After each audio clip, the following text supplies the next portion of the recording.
Oh yeah, by the way, see, I'm rocking the shirt today. Let me see which one. Oh, the Last Last Dragon. Dragon.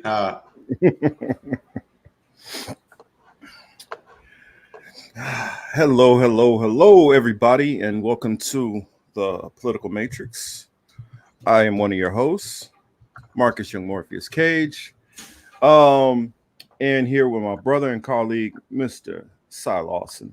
Tonight we got a bunch of different topics that we're gonna throw at y'all. Of course, it's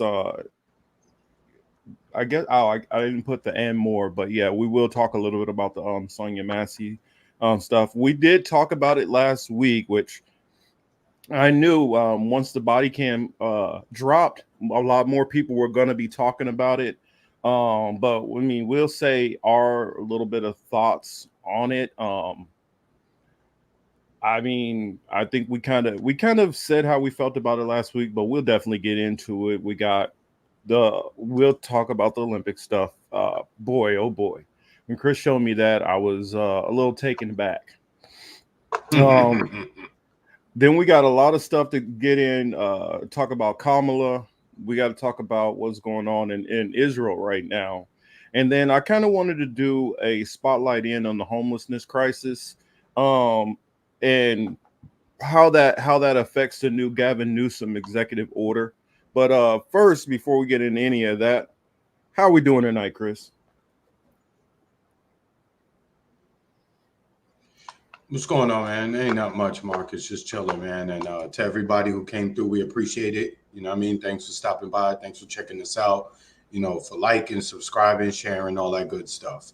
No complaints. The work week was straight. Um, uh, you know, I I won't spoil it, but as I told you, I'll let everybody else know. I've seen Deadpool already, Deadpool and Wolverine. I've actually seen it twice already.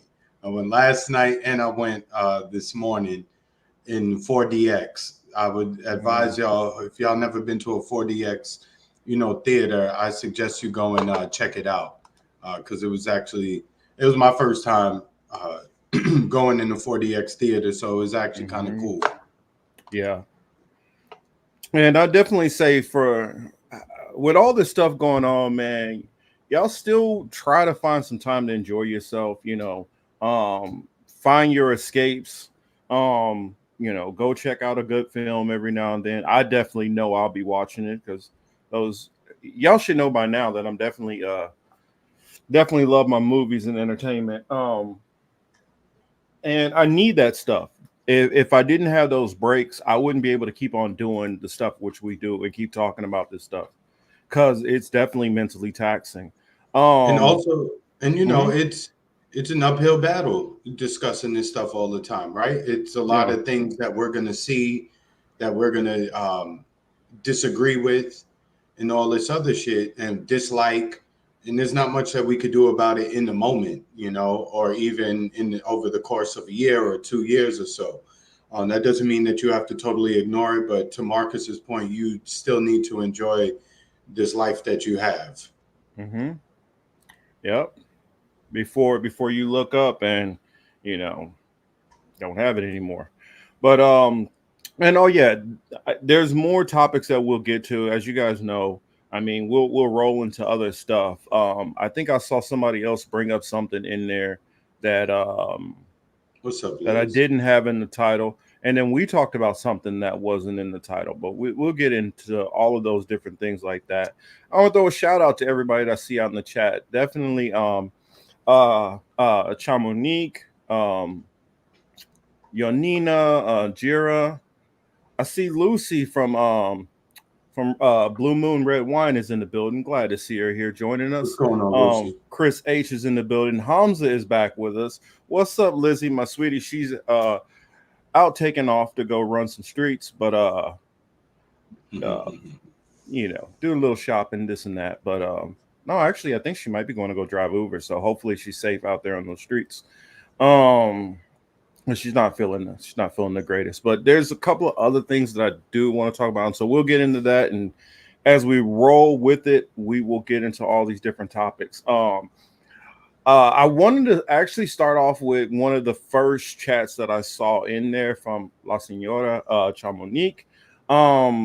Her Oh, I comment saw. here, and I I noticed. mhm, I I noticed those comments from her earlier. Whenever I came to set up, mhm, I saw them in the chat already. I yeah. kind of chuckled. I chuckled to myself because last week she was saying to us, have you heard of them, etc., etc. And I think she learned real quick as to why our comments were the way they were last week when we brought them up. I think she has a better understanding now. Of why we have kind of an animosity towards the FBA movement in a sense. Yeah, I Um, just don't. I don't respect their ignorance and their lack of intelligence on on a few items. On some things they're sharp, they understand, and then other topics they're just as dense as conservatives to me. and I would say that the ones at the top, the Jason Blacks and the Tariqs, they're at the tops. They are sharp on some things and very dense on some others, but their followers are dense on a lot. Yeah, And this point she brought up here, she says, I've listened to Jason Black and to Tariq Nasheed, and they're quite insulting to Latinos, especially Mexicans. And when I heard them, I immediately stopped. If you don't want people insulting and messing with you, don't insult and don't mess with other people. They call all immigrants tethers, a term I was not familiar with, and they don't seem interested in making allies from the way they talk. The only thing they will accomplish is to turn more people against their cause, and they're not good at ally building. 1,000% agree. That's the reason why I want nothing to do with any of them. I want nothing to do with a Dr. Umar. I don't want nothing to do with people that are like that, because I deal with people of many different backgrounds, and I have the mindset that if we can build and we can rock together and we can help each other's causes, that's what I want to do. Also, you never know, your cause might be my cause too. Don't always let complexion blind you on things. But plus, in the black community, if we just kept it at black community alone, we got enough problems beefing with each other to and then we try to and then these people like the Jason Blacks and the Tariq Nasheeds and the FBA try to make it like it's all great over here. And it's just all these other people are the problem. And it's like, you know what? We can find people of every stripe, every nationality, every ethnicity that is an ally and person that's against us, even within our own household. So we need to stop I this wouldn't. BS of pretending that everybody else is the enemy and none of us are enemies to ourselves. That part too. This discussion requires what those supporters don't show, which is a little bit of nuance. Yep. They completely lack a good portion of them lack nuance, and even having these discussions, right? Whenever they mention Latinos, for instance, yeah, there are plenty of Latinos who identify as would count themselves as a part of the uh, dominant demographic here in the country, and they also share the same sentiment that they don't like people who look like us too much. Not that they necessarily want to be violent and do things to us, what I mean, that would cost our lives, but they're also just like if they had to walk over one of us in the street, they probably would. What I mean? Um, but that doesn't mean all of them are like that, number one. Number two, when it comes to their discussion of Black immigrants, whether it be Jamaicans, Nigerians, whatever, um, every group has their problems. Every group has a problematic set of people within it who are ignorant and don't represent the larger part of the culture. You know what I mean? Uh, but the things they say, the way they carry on, as if we have not gotten along and lived together in harmony, is I Mm-hmm. question geographically where they're located in the country. For me, obviously I speak from a northeastern New York, you know, space. It was, the beef wasn't like that. Now again, I know in Texas it might be different. You go further west to where you are, Marcus. I know the vibes are different there. But But for me, even to where I grew up, like my literal best friend was Mexican.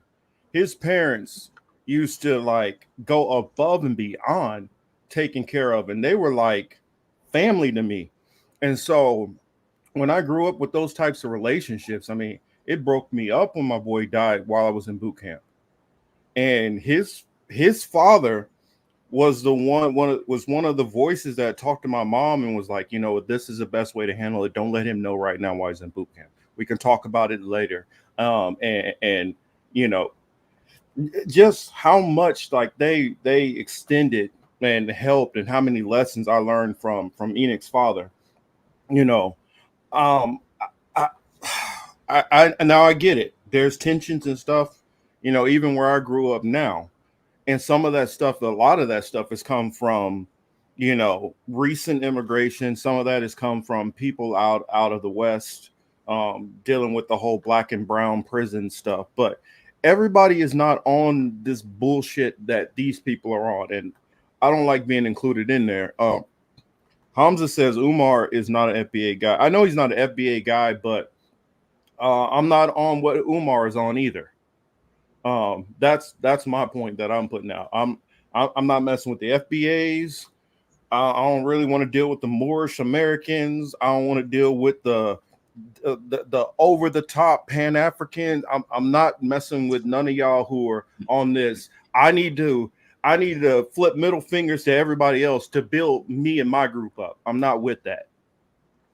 oh, he's Senora, he's extremely rude to the callers. When you listen to it, you know, Mm-hmm.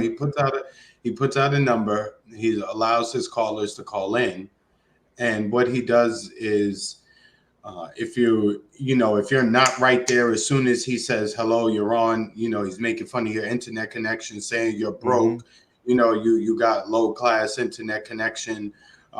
If you disagree with him, then you're just stupid.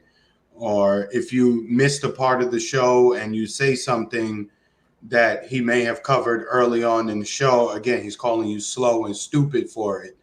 And it's just like, I, I have to hold back sometime again because I'm a New Yorker. I got, you know, I could slick talk with the best of them. I could be very, very, very insulting. I'm trying to chill because ultimately I know that he wants good for his people, but at the same time, it's just like, son, it sounds like you've been in Louisiana in your little place for far too long. Yeah, sure, you've traveled to a couple places throughout the country and you've driven your car around, but visiting a place for a week or for 3 days, 5 days is not the same as actually living somewhere, being there, being actually able to tell the temperature. Um, on average. You know what I mean? So Mm-hmm. the way that he carries on is from a position of ignorance at times. And again, if you want to focus on the amount of immigrants, black immigrants who talk negatively about black Americans, fine. You can say that that exists. And myself, I know that exists. I would never deny that. However, the older generation that really pushed that line, where that message was ineffective amongst the generation. Because like for me, for instance, I don't buy into any of it. I see problems with I'm not sure. I see problems with both groups. I see problems in the immigrant groups. I see problems with the black Americans. You know what I Mm-hmm. mean? I'm not saying one is better than the other. Only thing I do say is that the immigrants who talk certain ways should, you know, tamper down some of the talk because the Mm-hmm. black Americans had to deal with a lot of shit. And as a result, you know, you're able to come here and exist in a way that you might not have been able to prior had black Americans not done what they did. So on that note, I feel like they should be respectful towards that, and they should not forget also that the government system is not fully designed only with them in mind, but the design of the system is to shit on the lowest part of society. That would be the former slave in this particular society, which is America. So they where they come from, there's not the government system and all of its institutions are not so much against them because they look how they do. Yeah. Well, that's another thing they don't understand, that because majority of the people, they might come from a more homogenous place, race is not an issue where that they are. So when you're trying to tell them that race is an issue, they're like, yeah, whatever. They don't really buy into that or believe that, a lot of them. Yeah, Um because they're here in the late 20th, 21st century where, things are vastly different. So they're well, I would totally even say, disconnected. it's not as open and like way back when the discrimination and racism and things like that were so blatant, whereas now you don't hear about this stuff unless it's some kind of leaked conversation, and or somebody got caught on camera finally saying some shit, and then it gets exposed. But they're not, and we've been living in this kind of environment where we've constantly seen this stuff get exposed over and over and over, so we know it's still sitting right there, plus we deal with it a lot of times. As they get it, they call it the real nigga wake up call. When they get one of them, that's when they realize, oh, shit's different over here. It's just like I run into plenty of Mexicans out here who will do that so-called align with white culture until they move somewhere else, and then they realize, oh, no, no, no, no, no, you're not considered, clicking up with white culture in some of these other areas, because like where I grew up, Mexicans get a real quick understanding that the white majority is not on your side, whereas it's 50-50 out here, where some really do feel the white majority is on their side, and that they need to align with the white majority against the black population. And they Also, start seeing a difference in some of these other places when they move away from there, or when they move away from places like here. I agree. When this is not a new discussion, right? None of this is a new discussion. One, but I saw something on Twitter yesterday that an immigrant, of course, posted a picture of a police officer and said, "Hey, guess who doesn't determine who's what, right? They don't care about where you come from." So the Mm-hmm. response from the account, which is like FBA account, was, "Oh, I'm tired of hearing that. Once those people put on an accent, then the police." I've never seen that. In New York City, I never saw that. I never saw them be like, "Oh, he's Haitian. Let me chill." I Yeah. never saw them say, "Oh, he's from somewhere in Africa. Let me chill." I never saw them run up on dudes on a bench outside of projects or outside a building or something like that and been like, "Yo, all right, only the black Americans put your hands up. The Haitian, Jamaicans, Africans, all y'all can go somewhere else." I never saw them do that ever. Yeah. So I don't know even why that account would go on to make that point. However, and lastly, on this one, this will be my last take on it. If those FBA people want to separate, or matter of fact, don't even want to separate, if they want to segregate themselves from everybody else, then you know what? Let them go. Go ahead, bro. Good luck to you guys. Mm-hmm. You know what I mean? I wish you well. You know what I mean? But, to keep going back and forth with them online is just a waste of your time because they're not arguing in good faith. They may want they want what's best for them, and it's understandable, but the way they're going about it and the people that they're choosing to beef with makes no sense, right? They're looking at other poor people or immigrant people who are really just scraping to get by. That's who they taking shots at, involved, surrounding hip hop and all the way they dress and all this shit like that. It's like, okay, you're concerned about white supremacy, but you almost never deal with the Zionist problem. You never even mention it. You're afraid to mention it. Tariq Nasheed one day said that um, that's how white people trick black people up into talking about Zionism, and then black folks get canceled, et cetera, et cetera, et cetera. Well, if your audience is your audience, why would you get canceled by your audience? Mm-hmm. unless that you're still trying to get in somewhere else outside of your audience. Yeah. And that's why same here. I don't waste my time dealing with those people because I don't feel any of them are getting closer towards any of the objectives that they claim to reach towards, and I don't see them as viable leaders in doing any of that. So I just hate that they take up so much of the oxygen in the room that when people look to, the black community, they look to these people as the leaders or spokesmen. And what I say all the time is the black community, whether we're talking about all black people in America or throughout the diaspora or some kind of pan-Africanism, even if you could take the most small, let's just say Jamaican Americans, the diversity of thought and viewpoints within that group alone Mm-hmm. is Correct. splintered. So therefore, Yep. how can you take a community of say, let's say black of Americans, and you got some of them who are conservatives, some of them are Democrats, some of them are atheists, some of them are into Islam, some of them are Moorish Americans, some of them are only into music. So when you have so many different strands and sub communities, you can't take any of these people as a leader of anything, in my opinion. Mm-hmm. Um. Oh yeah. Um, yeah, it's just like you said. And if they're exclusionary because they want reparations for their particular group, again, go ahead and good luck with that. You know what I mean? Just go ahead. They fight a lot of cultural wars. Ironically, they're on this hip hop shit. Black Americans created hip hop. We didn't need you tethers and you immigrants to help us with it. So you Jamaicans and you Puerto Ricans can get the hell up out of this discussion. Y'all ain't Yeah. have nothing to do with it. You know what I mean? All right, cool. Again, in terms of who they should be targeting, should you be targeting the the Caribbean folks in the Bronx and the Ricans in the Bronx over hip hop? Or should Mhm. you be going after the group that exploited hip hop and exploited the business of hip hop and exploited the culture of hip hop and pushed degradation and all of this shit that we see in hip hop?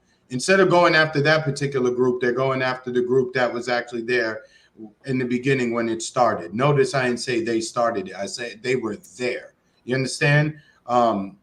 This is the Bronx. If you know anything about the Bronx, especially in that time, 80s, you already know who was living there, what the culture was like. Mhm. So it's like, to me, on some level, they pussy because you want to talk about this people, but you ain't talking about the people who actually came into hip hop and took all the money out of hip hop and gave it and spread it amongst themselves and gave you guys the short end of the stick. Yeah. See. And I want to go into something Yanina said here. She said, I may seem a bit colorist, but remember I have no. Well, not that one. One before it says mixed race things weird, weird as hell. No offense, but it's hard to be about pro black and then go home to white parents slash lovers. Here's the thing: the whole thing about trying to be pro black. What you need to be is anti the people who are stepping on your necks. Mm-hmm. That's more effective than being pro black. That's far more effective. Go after the people who are giving you the problem. Mm-hmm. That's where I focus at. I don't focus on, okay, well, he got a white mama. I don't know if I can trust him. I focus more on, are you going at the system that is not only keeping down black people, not only keeping down brown people, not only keeping down immigrants. I'm after the system that is affecting all of us. And the thing about it is, all you got to do is switch the environment. It's still going after all of us. Now, does it have more of an axe to grind against each one of these different communities and other communities, or attack us in different ways? Yes, but the thing is, if you got something that's attacking all of us, it makes more sense to at least come together on this one thing and fight against that thing that's attacking all of us, because it's the same damn thing that's attacking us all. But when you have that narrow focus on it, nobody's paying attention to that. Yes, and Tariq is just a grifter. I mean, Hamza, my man, it's funny. He put it up there earlier. If y'all don't know why I put that up there, let's see, where was it at? This right here. This is an actual line from one of Tariq's songs. I'm not a trick. I'm not a trick. I'm not a trick, baby. His music is absolute trash, horrible. This man has went from different whatever like fast ways to try to get himself in front of a camera and boost his name and agenda. So this man is all about money, and what I think is even more disgusting is he tries his best to pimp this money out of the black community. The same with it. Yes. That's the reason why I put him and Dr. Umar a lot of times in the same place, and the Jason Blacks and the Boyce Watkins. All of them spend their time, instead of building up the black community, they give this fake hype a lot of times to exploit their own damn community. To me, that's just as bad as drug dealers did back in the day when they were selling drugs to our own community and destroying our own community. These guys do the same thing. They just do it with verbal poison. Yeah, I can't disagree, man.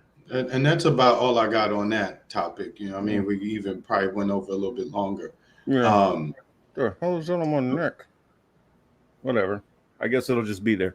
But but I guess we can move on from that. I don't want to spend the show dwelling too long on that. I think we've spent enough.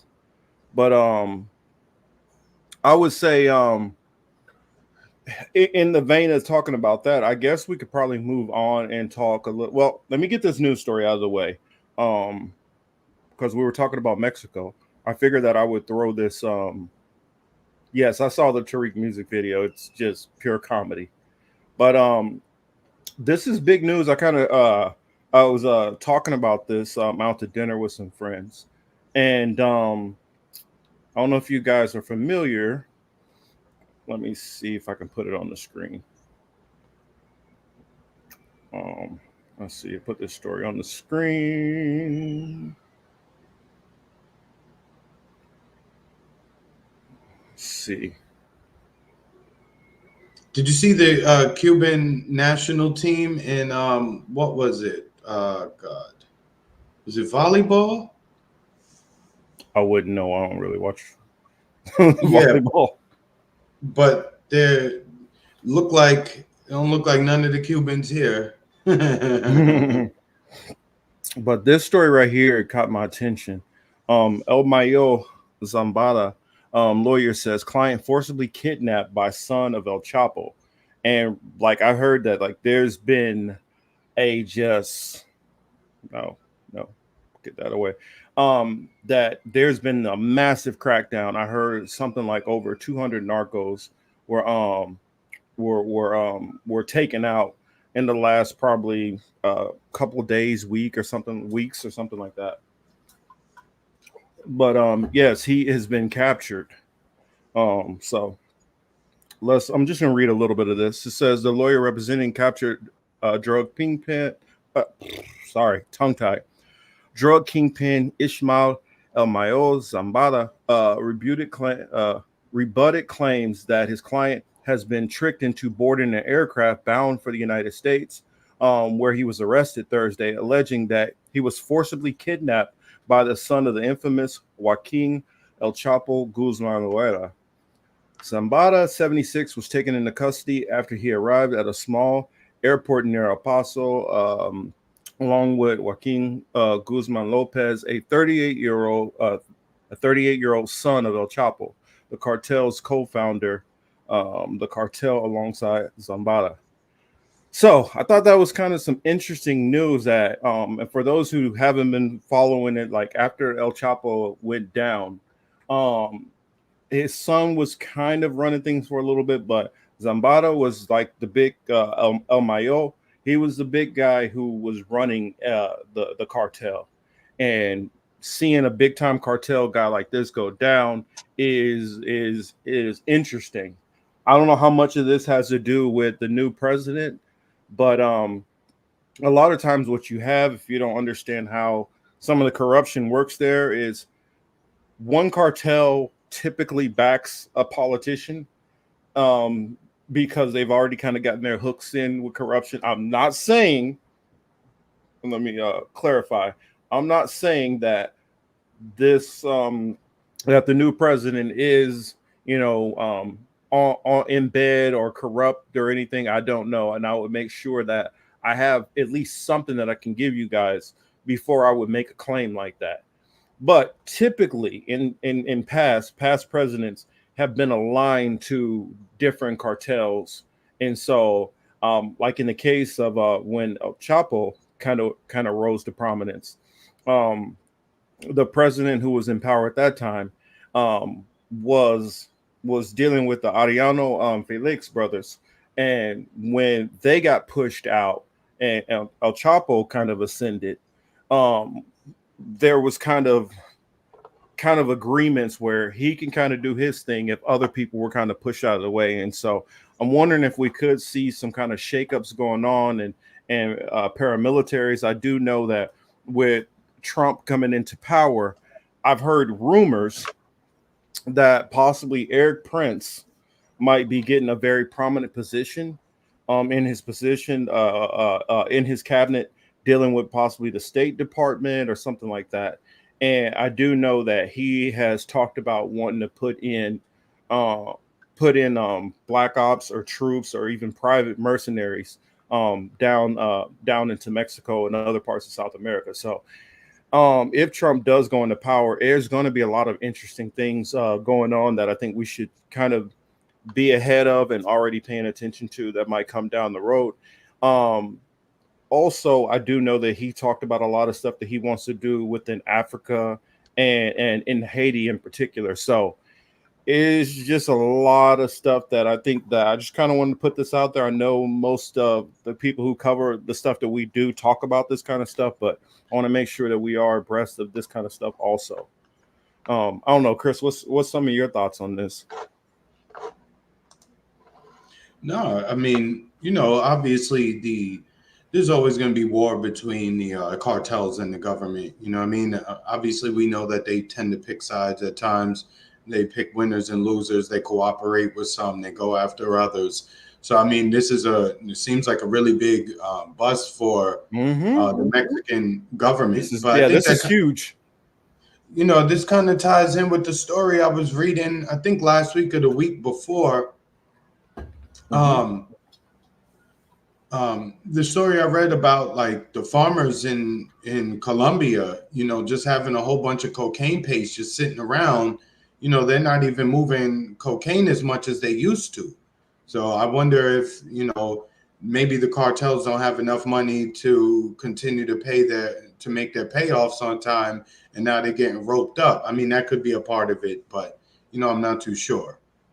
But anyway, it's obviously for the Mexican government, they're going to be celebrating that arrest. Well, some will. I can guarantee you that it's going to be some bodies dropping behind this. That's all I'll say. Um, and yes, they are trigger crazy. I mean, if and I heard this on was it Whitney Webb was talking about this, which um there's this I think I was watching the independent review and I took some notes on some of the different things that were going on. Um,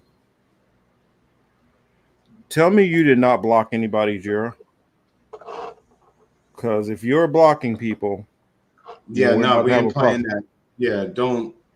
No, we're not doing that. No, Lucy is a friend of the show, and you are not going to block her. So cut it out.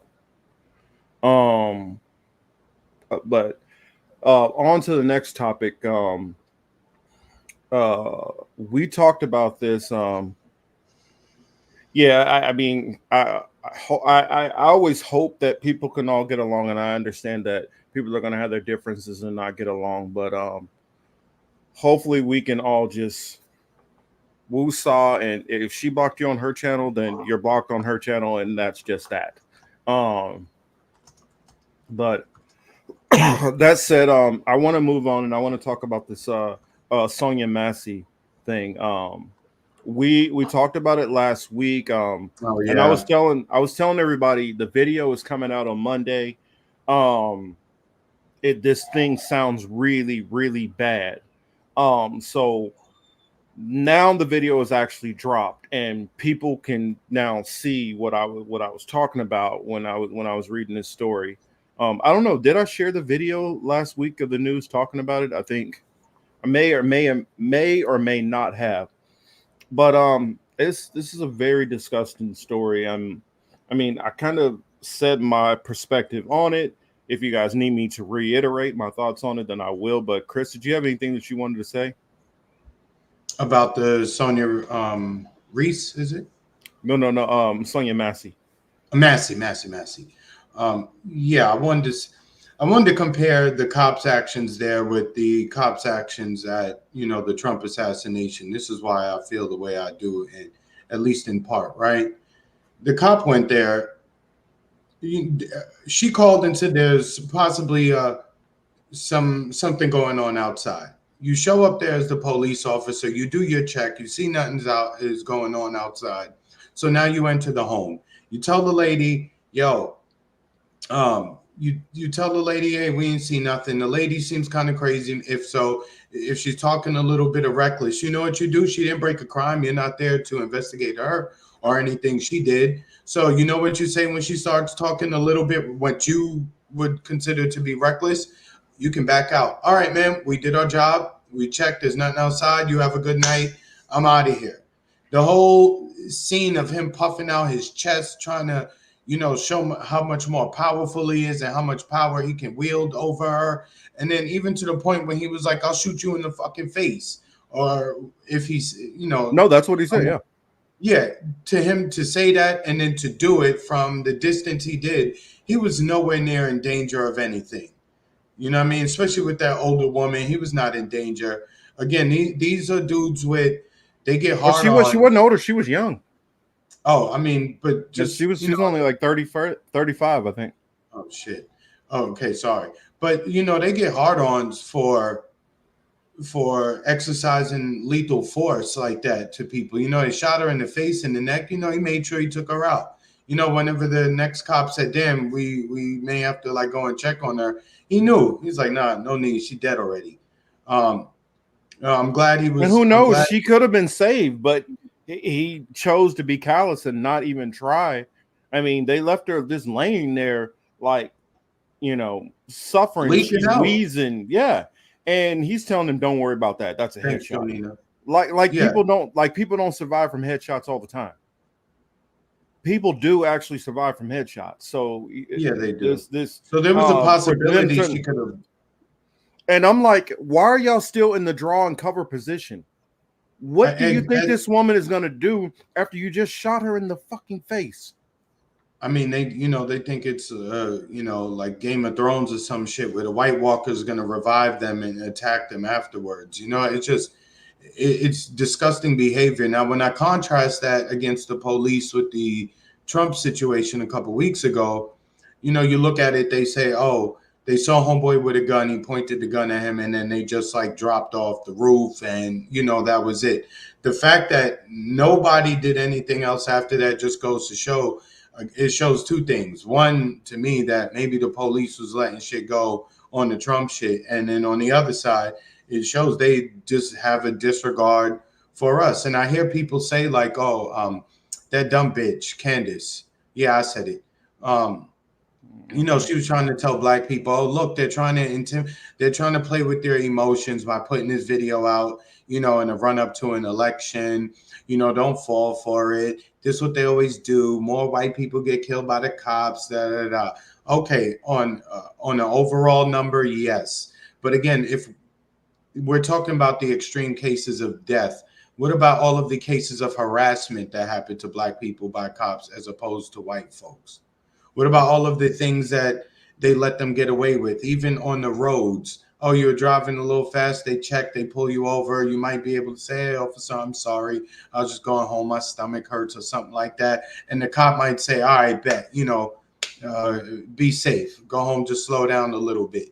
So there's many, many, many other things besides death that black people have to contend with when it comes to the police. So when she says things like this, that it's just an emotional manipulation, and I see all the white people in the chat agreeing with her. Yeah, yeah, yeah. All of you are dumb fucks. Every last one of you.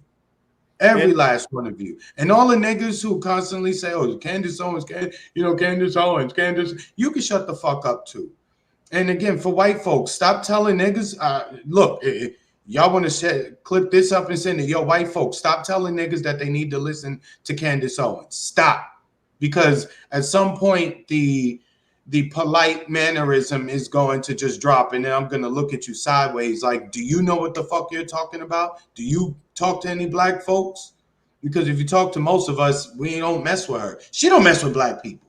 So yeah, that's another reason why I feel the way I do about white people telling me that, I should be listening. Yeah, check out Candace Owens. She has some good ideas.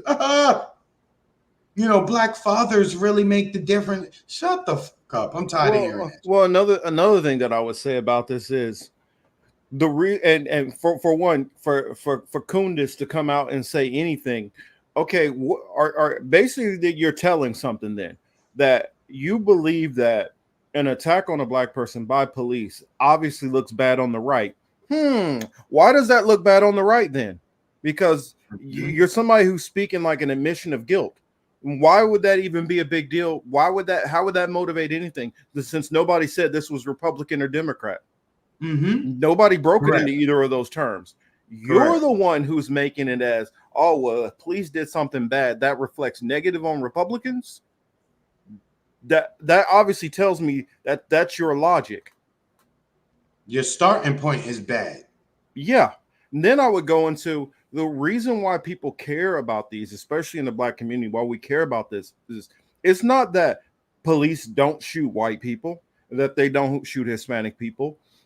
It's that we have noticed a pattern of when there's been a clear guilty shoot from a police officer, that black victim is not getting justice. And I'm not even saying that, oh, if it's a white person or a Hispanic or Asian, that we don't care. I'm not saying that, because Daniel Schaefer, we show that on the show, and we had big problems with what happened to Daniel Schaefer. It was white on white. This is not about a race thing for me. Now, it could be racial undertones in this, but I'm talking about the fact of a police officer, because he asserted his desire to treat this woman like a suspect and to be all up in her shit for no fucking reason. Even if you got to I'm not gonna say that. That's right, because I know people get offended when you say retarded. But if you get to the idiotic mindset that you thought that she could throw water from 10 feet away and that water was gonna burn your face. If you thought that was this danger that you were in, you could have just backed up for one. Bullets actually travel pretty far.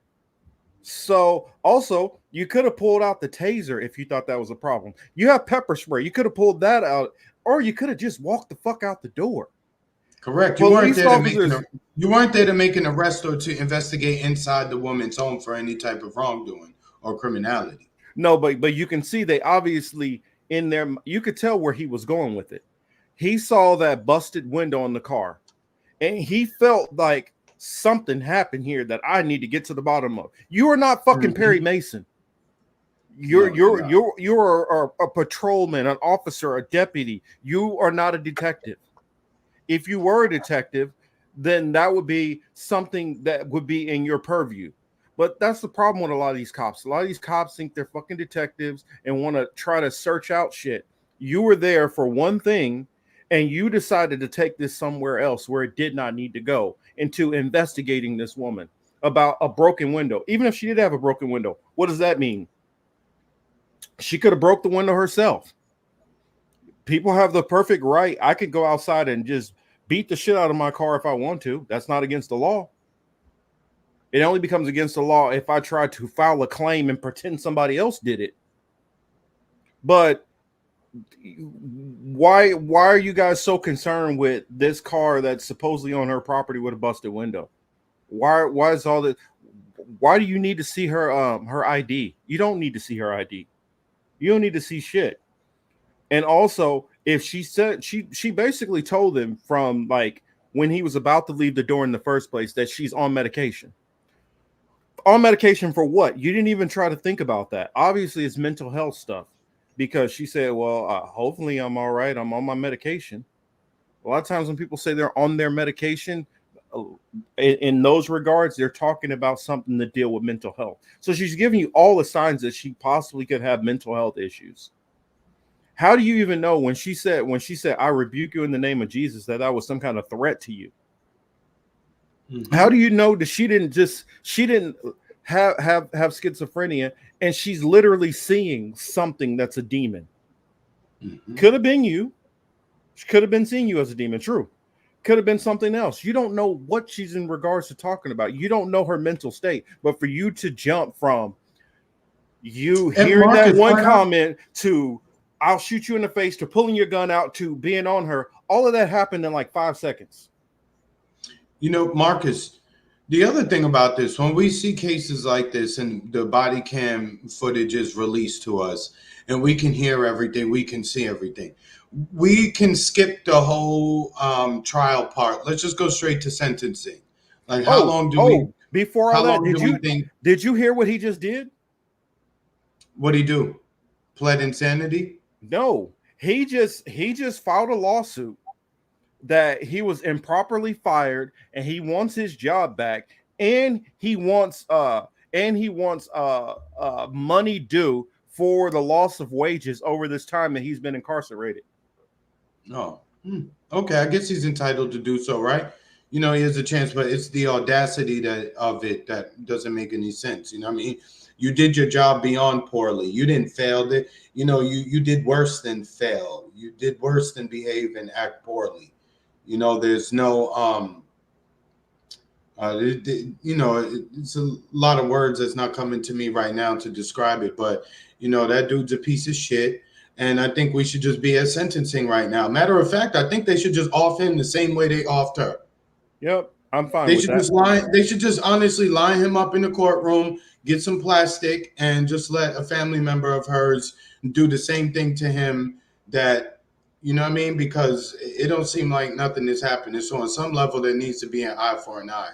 Because this court shit ain't really stopping them from doing anything. We mentioned taking a pension from them, but it just really like the other guy, the black guy who they killed his daughter, I believe, and he went and he found her kids and he killed the officer's child, I believe.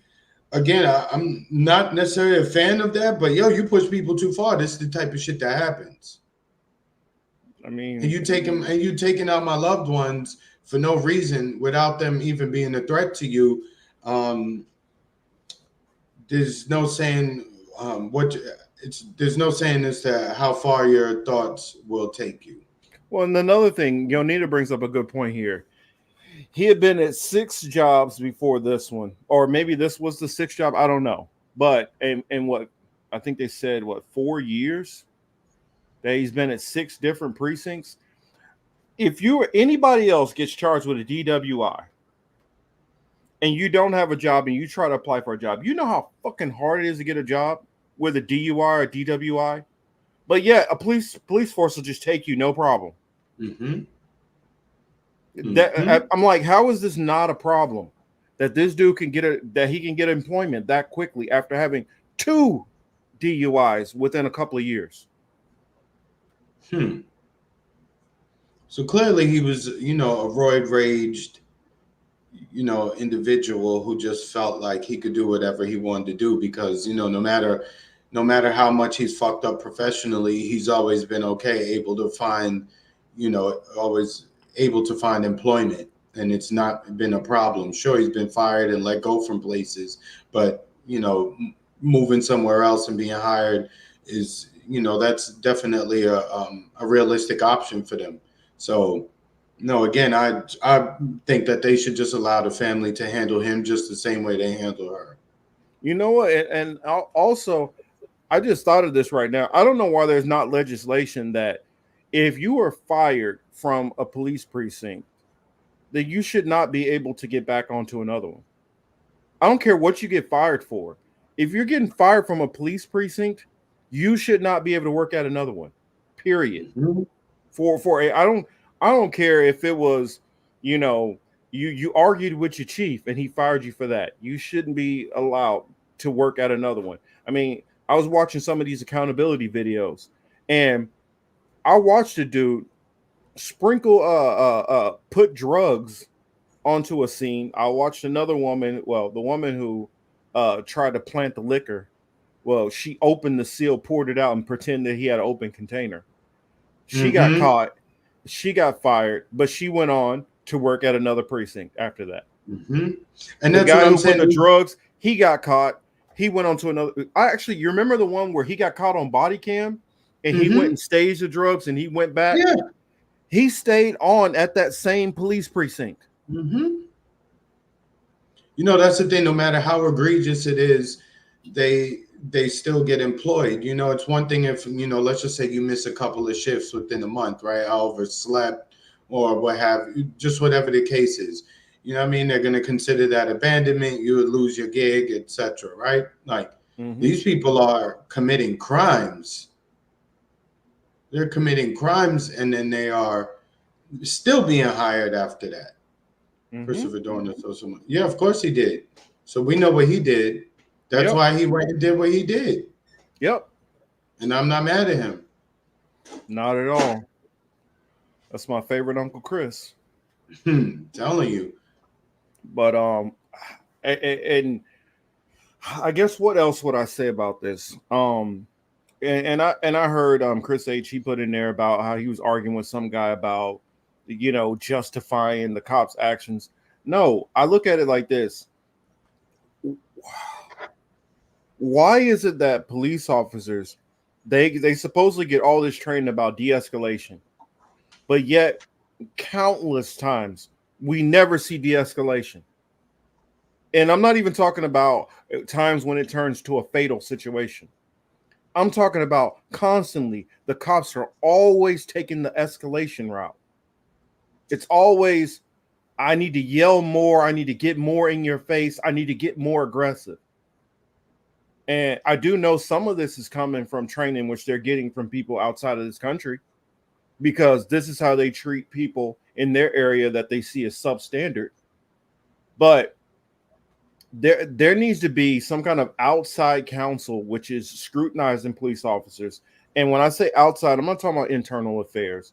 I'm not talking about the court system, because um we just had this judge where there was this mass text that went out to a bunch of kids, and a bunch of black kids showed up at this party, and she got pissed off. This judge, I think it's what, New York Supreme Court, and she's talking about like literally threatening to shoot kids. And then Yeah. she laid out that um how she always helps and covers for the cops. And it's like, the problem is not just, it's not just the police officers. We got a problem within our whole justice system. hmm And to the people who would say, "Yo, you only talk about this whenever it's a white cop on a black victim versus being quiet whenever it's, you know, crime within your own community and neighborhoods and shit like that." Here's the thing: if I off Marcus, they're gonna look for me. Somebody's going to say, "Yeah, I saw Chris leave the crib with the gun. I saw Chris approach Marcus and he blew his brains out wherever that was." I'm gonna be arrested. I'm going to be prosecuted. I will be sentenced. It won't take that long unless I really go on a run and then they have to chase me down. But inevitably, the shooter is going to pay for it. Even within the no snitch, even with the no snitch, you know, mantra in the hood, people talk to the police and cooperate with the police all the time. That's why a lot of these shooters they get their one shot off and they on the run and they end up getting arrested or killed on some other shit. So Mm-hmm. there's quick justice, if you will, on one level or another in the street, you know, and Oh yeah, within us, there's you a know. quick turnaround. There's a quick turnaround on that. Correct. And if I shoot up a funeral with from my ops, you know what I'm saying? Either those people are gonna come back and get me, or people are gonna tell the police, and the police are gonna come after me. Again, I will be arrested, charged, sentenced. That's it. Yeah. There's not going to be an instance in which they bring me to court on a charge that the prosecution knows is most likely going to fail. They're going to bring the appropriate charges to make sure that they can get a conviction. So there's a huge difference, and I wish people would stop acting like there isn't. Well, that goes back to the whole thing with Candace Owens. The reason why people care about these is because there's so many cases where this happens and the officer gets off scot-free. Nothing happens to them. They move on. They're suspended with pay, and I, we don't get justice from this. That's the reason why it ticks me off when I see these right wingers doing this. Say her name. Well, did they catch the person who did this? Yes. Did they already deport them, arrest them, throw them in prison? They did all that stuff. There's not any cases of these people where they're not catching the people, they're not arresting the people. We have the murder on tape, clear as day, and they still find a way to find them innocent.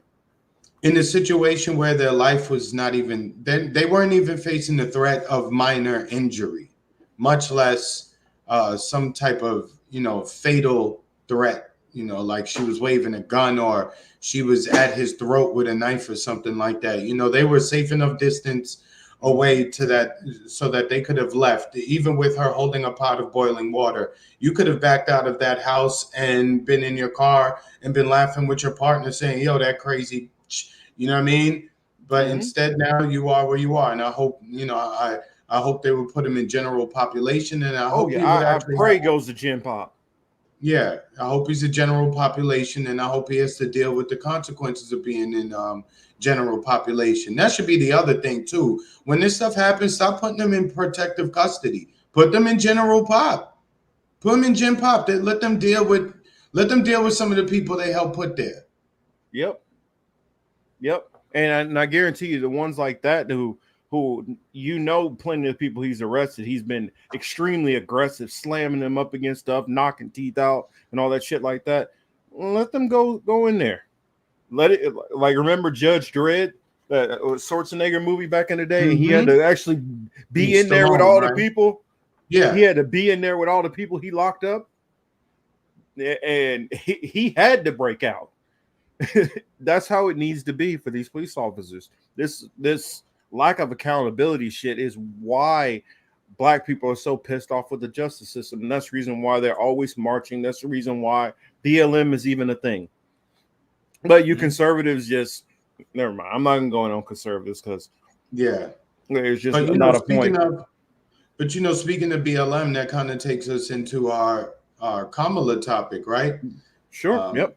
Obviously, everybody knows Kamala has been endorsed by, the heavy hitters within the Democratic Party, and Black Lives Matter had an interesting response. They, instead of them being super supportive of her, they've actually challenged the Democrats' strategy, and they've actually been highly critical of it. The fact that they just selected her at this late hour. It's July 27th. This just took place last week or almost a week ago.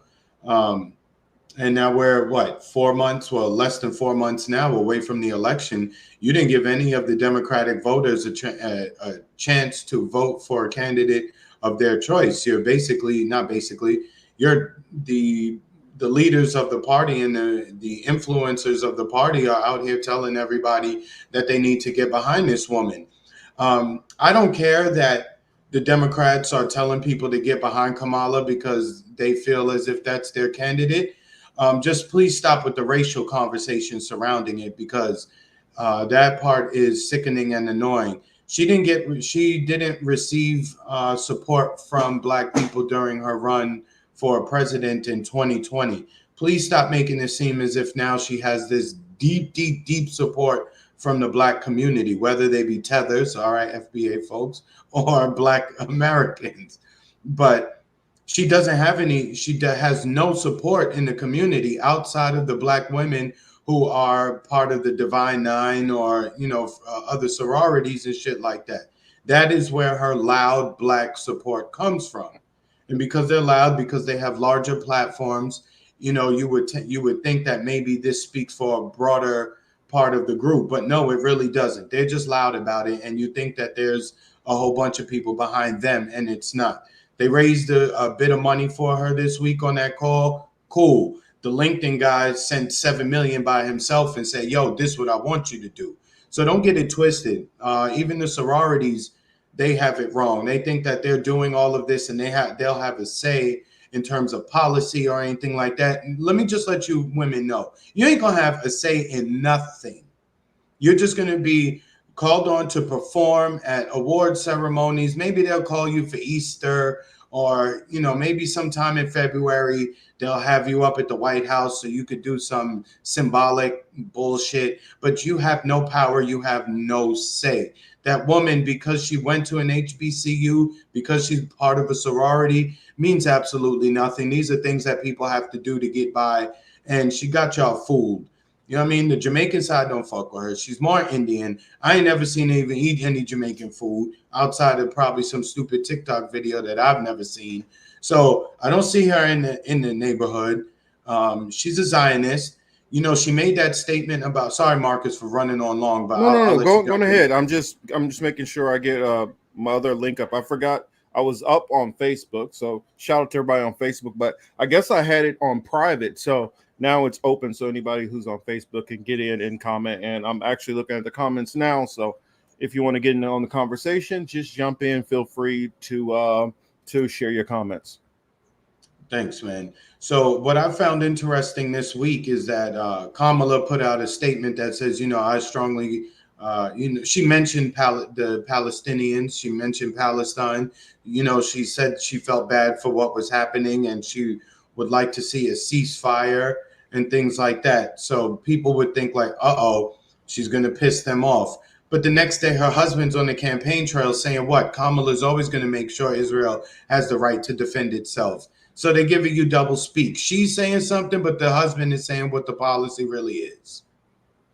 Yep. And one thing that I'll say, and I've always said this, is you will not get to become a major candidate if you do not support what's going on in Israel. It's just possible. Unless you get the APAC seal of approval, you will not make it. The only difference is the rhetoric. Yeah, Kamala might say, "Oh, well, I care what's going on with the Palestinians and how they're being treated," and the Netanyahus or Bellyache, "Oh, she cares about what happened to them," but she's still going to send you the money. She's still not going to do anything, and the only difference is one is going to be like, "Yes, yes, master, we'll do it faster." The other one is going to be like, "Yeah, I don't care, whatever you guys want, hey, the store's all open to you." And the other one is going to be like, "Hey, take all this stuff and do whatever you want, but don't tell them I let you do this." That's the only difference, is the optics of the message. That's the reason why it cracks me up for people who buy into the whole Trump nonsense, that Trump is going to be, "Oh, Kamala is basically Hamas supporter." Come on. I mean, I don't know. For me, I can get behind somebody saying one thing or another, but the fact of Trump's, like, his over exaggerations are just so over the top that it's hard for me to take the dude serious. That's why I can't understand Trump supporters. This dude literally says stuff like, "Oh, how the bullet ripped through my ear." We just saw your ear. Your ear is perfectly fucking fine unless you grow new ears. Is that what we're doing, Trump? Did you grow a new ear? I mean, if you can't be honest about something simple like that, then how do we trust you on anything you say? But his Jim Jones, like, supporters, I don't know what else to say.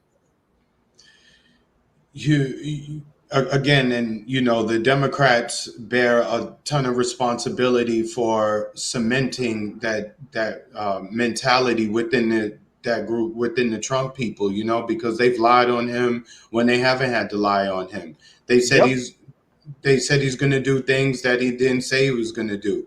Everything that he said, he lays it out pretty clear. To me, he's not sharp enough to like say something and not mean it, right? He's very, very much, again, Vince McMahon type shit. And um, they have went after him with the courts and all kind of shit. And again, you have him in court this much, and the only conviction you got doesn't even really come with jail time like that.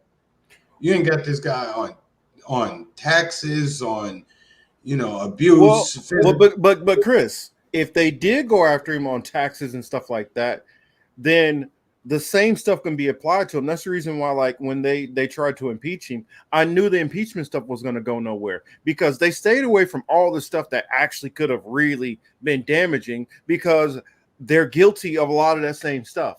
That's the reason why, like Exactly. with insider trading, you never see anybody actually No, press anybody on insider trading because they're all no. doing it. All of them. All of them. And Trump knows this too. And for somebody who claims that he wants to, clean the swamp, drain the swamp, you notice he doesn't even say that anymore. That saying is dead because it was Mhm. very clear after the 4 years that he is the swamp. He's part of the swamp. He's controlled by the swamp. He's owned by the swamp. The swamp just allows him to get in front of the camera and to say things that the people who like him want to hear. They're literally just hooked on rhetoric, no action, just the rhetoric. Oh my God, he's so critical towards Black people. He's critical towards Hispanics. He's critical towards gays. He's critical towards the white liberals. Oh, we love him, but he don't do shit. And not for nothing, but he'll be he'll be running with the Hollywood folks too. He'll fly right over y'all to go to Hollywood. Yeah, like what Hamza's saying there, which I'm not going to read it out, but it's hilarious to me.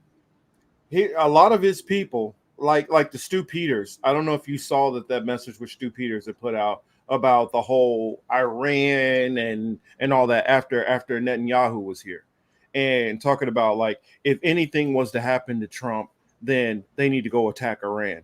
So Yeah, are you trying to make it like are you trying to say that Iran snuck operatives over here into the United States, and they're the ones who got this 20-year-old in Pennsylvania radicalized to attack Trump? Is that what y'all? Is this really what you're trying to push?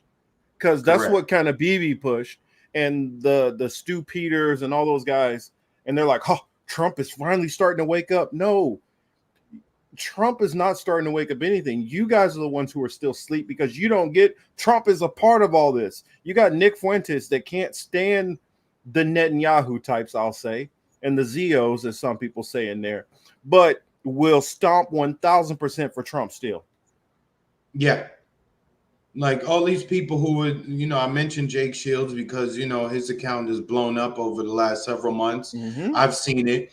And I've seen him be highly critical of the aforementioned groups by Marcus. And people are are in his comments making excuses for Donald Trump about how he's not controlled, he's not controlled opposition, he stands up to them. They were just floating a video yesterday of Trump and Bibi.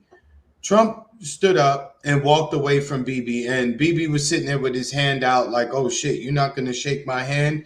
And they stopped the video there and they were like, look at Trump, look, even he's over the shit. Again, if they just let the video go on for another maybe 8 or 9 seconds, you see that they remind Trump, oh, look, he's waiting for the photo op. Trump gladly goes over there, not forced, not pushed. Oh, shit, here we go. Hey, and shakes his hand just fine. There was no problem. Mm-hmm. Again, Trump's son-in-law is extremely close with Bibi Netanyahu and his family. There is no beef there. I mean, even though there should be beef, because Netanyahu was the first one who actually came out and congratulated Biden when Trump was saying that the election was funny money.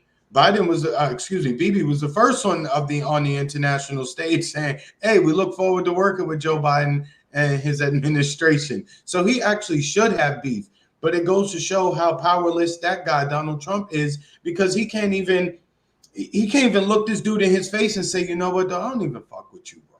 I saw that slick shit you did, 4 years ago, and you've been real funny money and sideways towards me. So nah, Duke, I don't even mess with you like that." He can't even do that. He can't even say, "Yo, you coming over here again to take money? What are we getting from it?" He can't even do that. And I mean, on top of it, do you know that Netanyahu literally brought his dirty laundry for the United States to wash it? Like, he literally loaded up a bunch of dirty laundry from a plane onto the plane just to have the Americans wash it. I mean, for me, it's like, how much more disrespectful can you be? Oh, absolutely. And you don't move like that unless you are firmly confident in knowing that this person's going to do whatever the hell I say. Like, they're going to take whatever behavior I give them or whatever actions I do. They're just going to have to deal with it. So again, you don't act like that if you don't know. Well, not only is the son-in-law all about the Gaza oil, the son-in-law is all about beachfront property, which he plans to be a realtor of in Gaza also. And then not to mention the natural gas that's off the coast of Gaza. I mean, there's literally trillions in natural gas that's off the coast of And Gaza. So you got the oil, the gas, and the beachfront property. don't forget, even we're talking about Gaza. Don't forget, in the West Bank, they have offensive operations, ongoing in the West Bank too. They have Jewish only land auctions and property auctions for properties for places in the West Bank that they don't even own. So they're auctioning off other people's homes. As we, they, I As know we they have, speak, yeah, literally. we showed that video. You know what I'm saying? So, uh, he's a total Zion, and we've been saying this for the longest time, bro. This is, What? again, it's not new, but they all are. And Kamala is just to stay on topic. Kamala's no different. You know what I'm saying? Yeah, BB's son is down here in Florida. He's in Miami. Mm-hmm. Well, it's where Yeah, most he'll be neighbors with Zelensky soon enough. Yeah, Chris, and to the point about Florida, for where a lot of these people live, the weather isn't all that great. So of course they're going to try to come down here to the southeast and enjoy the sun for as long as they can anyway. They can't be outside too long. So where are these videos coming from? Which videos are you talking about, Hamza? I don't know. But I think he's saying the recent videos coming out of Palestine. I think what he's trying to say is that there's no internet. So these videos that are coming that we're seeing from out of Palestine and Gaza, he's saying they're old, they're not current. That I guess he's trying to say it's already been erased. I don't know if that's necessarily true, Yeah. because you do have I guess what guerrilla media that's on the ground there, who there are people who are sneaking in there who do have sat feeds who are able to get videos out. Some of this isn't necessarily live video. Some of it is just you take a video with your phone and you're sending this you're sending this video somewhere in a zip file or something like that. You're able to upload this information. So um don't think that there's no reporters in there at all. Oh wow, what is that? Never seen that before. Oh, I guess I gotta. Oh, that's showing from Facebook. I was like, where'd that come from? Yeah. Where did that? Yeah. All right. But Thanks. I well, I appreciate it.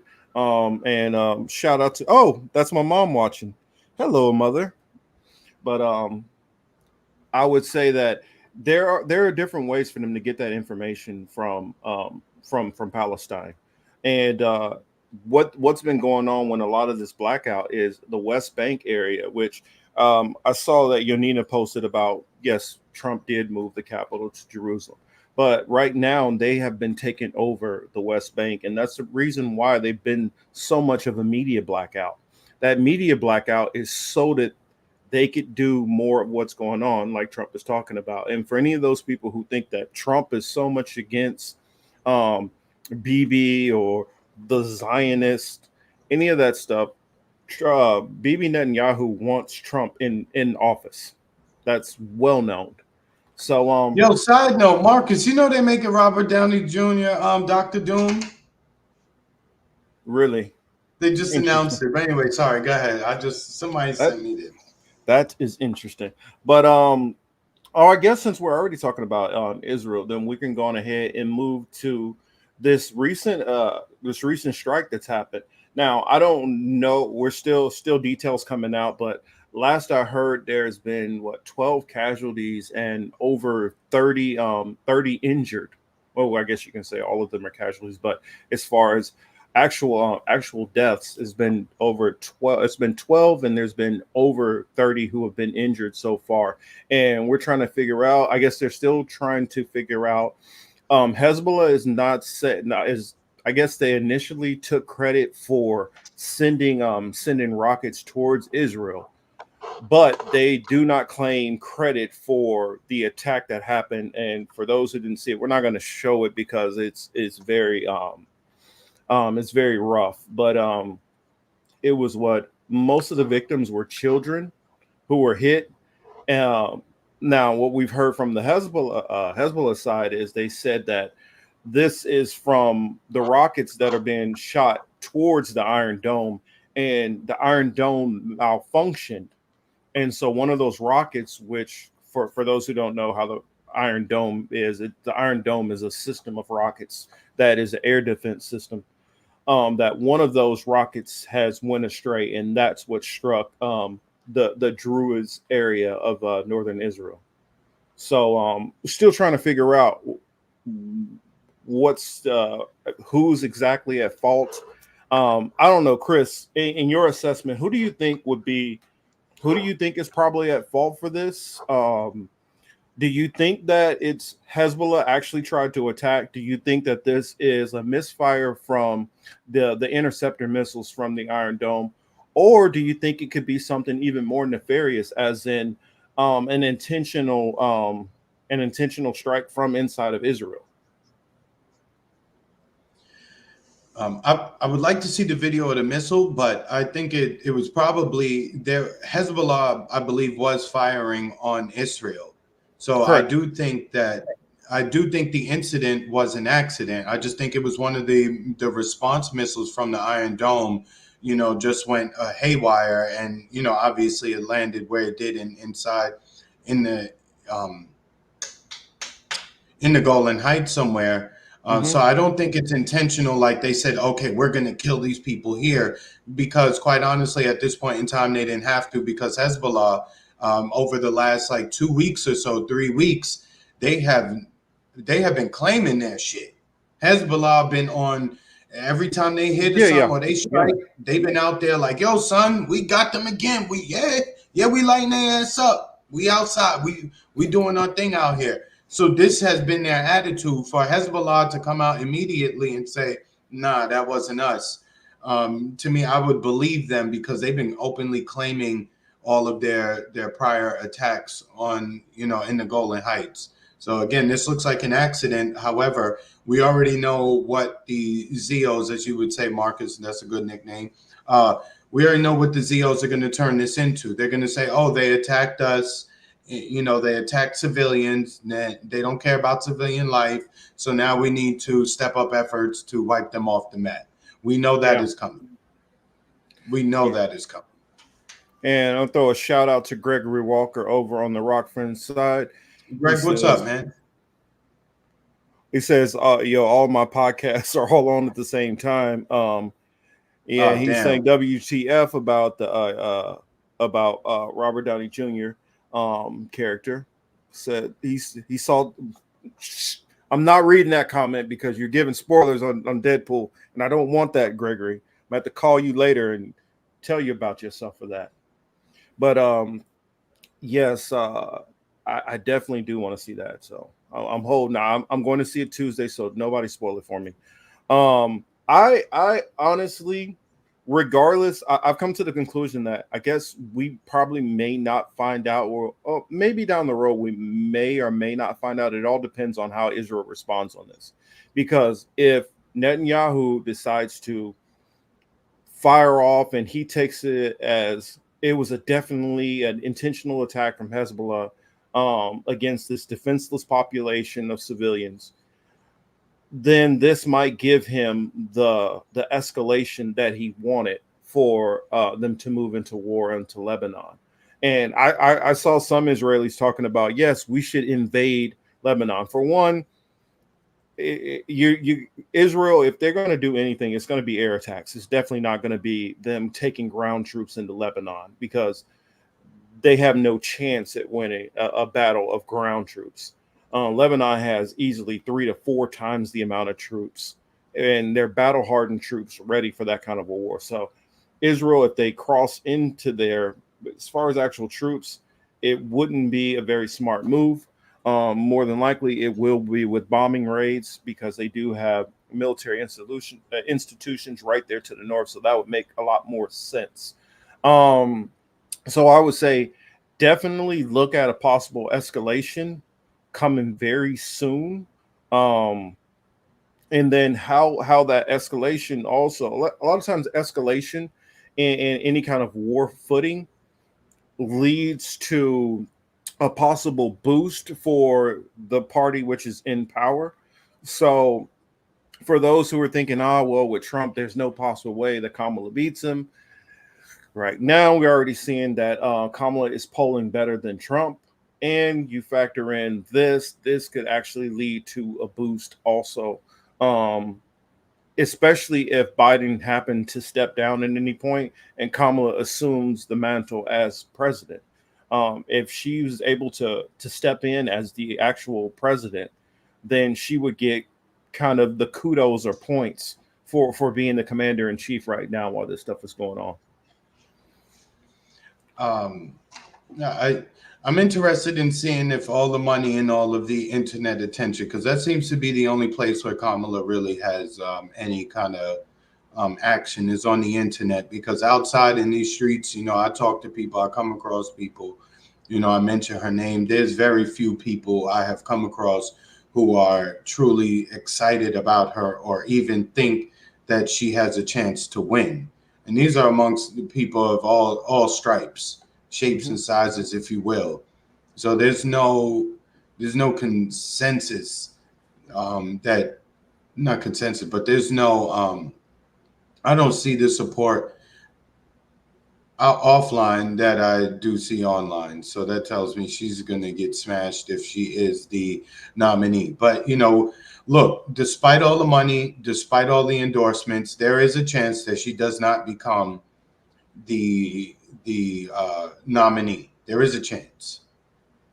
What percentage of a chance do you think it is? Because I feel like after Obama came out and gave her the nominate, I mean that he in the endorsement, all the power players have actually given her endorsements, and she has the delegates behind her from the super delegates. So I don't see anybody. I mean, and you guys know I was the one who kept saying for the longest, watch out for Hillary hopping in this. Um, Mhm. the fact that Hillary has endorsed her also, I don't see where anybody where say, I mean, for sake of argument, if something else did go awry, it would have to be like something major. Like Yeah. Kamala would have to, like, I don't know, like have Had like to an be outright embezzling money. racist moment, or embezzling money. I mean, something would have to just go horrifically wrong for her right now for her to lose it. So I don't see, and also it'd be one thing if there was a more popular candidate that was sitting out there. Yeah.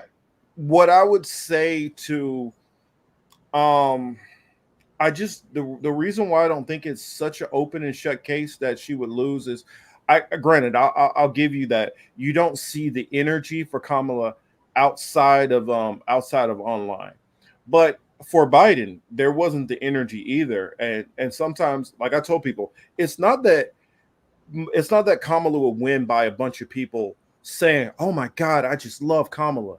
It's that enough people will be like, I can't stand Trump. I don't want to take the chance on Trump. And I think more of those votes, just like with Biden, more of those votes will be anti-Trump votes. And Mm-hmm. especially and I was saying that if it was up to me, the way that I would run that campaign, you would hear a whole lot of, like, I know she's talking about, I'm going to be the prosecutor and Trump did this and Trump didn't. Throw all that away. Throw all that away. That's all a waste of time. All you need to focus on is you go through this Project 2025.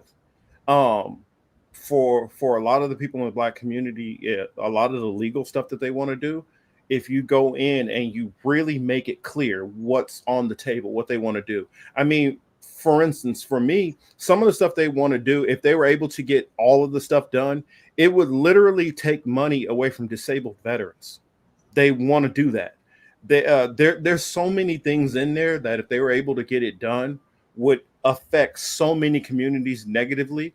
If you're a person who's an atheist, if you're a person who is a Buddhist, or you have a faith that is not Christianity, I know in the Constitution that you have religious freedoms.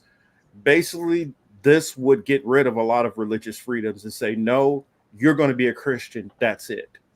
So I think there's so many ways with this Project 2025 that they really could use to exploit weaknesses for Trump. And Trump could say, "Well, I'm not Project 2025." That's nonsense, because a lot of the people who supported the Trump campaign are some of the leaders of Project 2025. And JD Vance himself is from the Heritage Foundation, which is the point think tank on Project 2025. So, well, and not to mention Peter Thiel, who everything JD Vance has as far as his career and where he is now, he's gotten from Peter Thiel, which is a big time donor, and Palantir is a big time supporter of the Trump campaign. So I don't see how he tries to say that he has nothing to do with this agenda, which is the main agenda, which is backing putting him in office. Mm. You know what's funny, Chris, is that I keep seeing the mention of Project 2025, right? The Heritage Foundation plan. And if you go on their site and you look it up, they've had mention and reference of that plan from 2022 or maybe even 2021, I believe, on the site. So actually, it's not brand new. Number Mm-hmm. one, and number two, when a lot of people on the right were screaming about Agenda 30 from the UN, a lot of the independent leftist people ignored that shit too. And they paid that shit no mind, because most of the people talking about it they deemed to be right wing and or conservative, so they didn't want to pay it any attention. A common mistake that these quote unquote lefties tend to make. They segregate news based on the coverage of the news. It's the weirdest fucking thing. You can cover something that the quote right wing is excited about or upset about. That doesn't make it an endorsement on any level. You're just covering the incident, or you know if it's an incident or the news item, whatever it might be. But this attitude that we can't. We saw the same thing happen in 2020 with that with that sickness that was going around. Mm-hmm. We people were trying to talk about it. The left would not cover certain aspects of it at all. The online left, if you will, because I don't even think the people are left. They just anti whatever. But nobody wanted to cover it. They didn't want to look into the doctor who was into it. They didn't want to look at Tedros from, they didn't want to look at the Yeah, from the world. Who. Yeah. Yeah, they didn't want to look at the World Economic Forum. They didn't want to look at any of it. They didn't want to look at any of it until it was too late. In fact, they were going the opposite way. Oh, if you paid attention to any of that, you're right wing and you're stupid. Then it morphed into, hey, if you don't get in line and take this medicine, you're stupid too, and you want to hurt people. So for all of them being educated, having degrees, they've been to college, they think they're so much smarter than the average conservative who lives out in the country. They just prove themselves to be dumb fucks just as well. And not like the Jimmy Dore people, right? Sorry, not all of you, or not all of them. But again, Same thing with him and his audience. People was like telling him, Marcus included, hey, this is what's going on. You should probably look into this. And what they do, ignore it paid it no mind. You know what I mean? They laughed, they kind of snickered at you, laughed at you behind your back, like, here's another theorist. Now all of a sudden, your silly ass went and decided to follow everybody else, and you took the medicine, and now all of a sudden you're saying, damn, oh, something is up with me. Like, what is going on? I think I'm injured as a result of taking this medicine, or things might be different in my body as a result of this medicine. And then, you know, you had a whole bunch of people, because, you know, he's a big channel, he's got a large following. All of a sudden everybody's like, oh my, well, maybe there is something to it, because if he's saying it, then, you know, maybe there is something like that. You fucking buffoons. The information was out there in advance. You chose not to listen. And you know, Marcus, I love taking shots at Chris Richards. You know, I love it. You know, he's one of the dumbasses I be talking about. We told him, we trying to give him information. Oh, this is right wing. I guess, you know what, if I had purple hair and I said I was trans and I asked him to check it out, then he would feature the information. Because that seems to be the crowd that them people like to consort with and be with. You know, everything got to be about inclusion for the trans, and, you know, all these non-binary pronoun having motherfuckers out there. It's very weird behavior from the people on the quote online left. That's why I'm glad I don't really associate Chris, with a lot of them like that. Well, Chris, I got to throw this in here too, since you mentioned this is a crazy part about it. When I used to be on the show with it was me, him, and Niall. At that time, this is well before we knew about any of this stuff coming down the pike. Right, we like were 18, covering, right? Yeah, we were covering about how all these hospitals were getting shut down. And we thought it was weird how all over the country, all of these hospitals are being shut down. Now, all these hospitals get shut down. And then when the situation actually happens, now all these hospitals are needed. So now all the hospitals are overcrowded. And I'm like, if I was a super conspiracy theorist person, you could make an argument to say that they shut down these hospitals on purpose.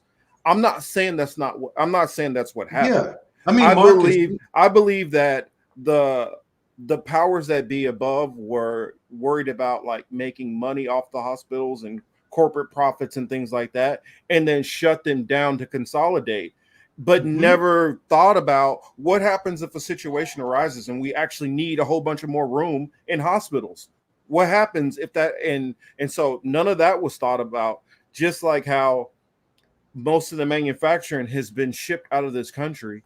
And so now when you want extra cleaning products or extra face coverings, now we don't have an infrastructure for it because you were so focused on corporate profits that you shipped all of it away. And now you've actually made yourself at a disadvantage if something does pop up. So I don't know, it was just kind of interesting how it all played it, and how we watched it, how we watched so many people cover, especially people on the online leftists, were covering how many lawsuits that went on with these different corporations. Lawsuits about fraud, about misinformation, about them hiding side effects, about all kind of things like that. And they were getting hit with multi-billion-dollar lawsuits. Not one, but literally company after company after company after company. That was happening. And then when we say, oh, maybe we shouldn't just rush out and trust all these companies so quickly, everybody's like, you're crazy. Marcus, you're the conspiracy theorist. And I'm like, and Marcus, what makes it even worse is that a lot of these people came from the Bernie Sanders camp, right? And what is one of his main complaints? Corporate greed, right? You know, how they get away with doing all kind of shit. So when we mentioned the company that has the, you know, the PF, or the other one that just started doing work in this field, and the other one with their product that they already had to admit created cancer, that group who talks about corporate greed and all this other shit were the ones saying, no, we have to listen to these corporations, and, you know, they're looking out for us. They have our best interests at heart. Again, these people that would tell you that they're the smartest in the room, quite honestly, they really need to shut the fuck up. or just yeah, that's what they need to do. They just need to shut the fuck up, because every single thing that they were warned about, told about, what happened in the last like what has happened all this year, nothing but disclosures saying what, just actually the disclosure is coming from the news, government, the companies, are everything that you shoved in the trash and said was a theory. No, dumbass, it was real. But because some guy on the right you don't like, because he don't like the fact that you support trans, you just wanted to throw everything away. I swear, some of the left, they too make their whole idea about supporting LGBTQRIS and TLP. They make that their whole identity too. That's another reason why I can't really fuck with them too tough either. Because the moment you say something like the things I'm saying, they would cancel me, turn me off, say, "Oh, he's illegitimate. You don't need to listen to him," etc., etc. But they go out their way to bend over backwards like pretzels to support that one particular group and to make sure they have a say, as if they actually represent a large part of society when they are the tiniest of minorities. Now, given the fact that they are minorities, again, it's basic for me to say I don't want nothing to happen to nobody. I don't believe that you should be bringing violence on people just because they have a different sexual preference. No, but stop being so fucking sensitive, because you look like weirdos out here, and we're gonna get these jokes off. You know, this kind of takes me into the Olympics, Marcus. I don't know if you're ready to get off this Well, topic yet, well, but well. I mean, I guess we can go into that, and then I wanted to come back around to Kamala and the VP picks. But yeah, you can go ahead into that. all right. Did you guys? All right, we got to ask the audience this, because if they don't know, then I'm gonna give them a chance to maybe just on the low, just go look for a video, or maybe just pull up the video. I got it queued up too. But how many of you guys? Because I know not a lot of you watch sports, but since the Olympics is considered, well, not considered, since the Olympics is a literal global event, how many of you saw the opening ceremony to the Olympics? I would like, yeah, man, they be getting on my nerves, yo. I swear to God. But how many of you have seen the opening ceremony to this year's Olympics? You know, please comment and let us know. Yeah, I didn't see it until you brought it up to me. Okay, so I know Marcus. We got Jonina. What does Lucy say? Pronoun movement has got to come from British intelligence. Da-da-da. Yeah, Hamza. Yeah, we know all that. But did you watch the goddamn opening ceremony, Hamza? That's what I'm asking you.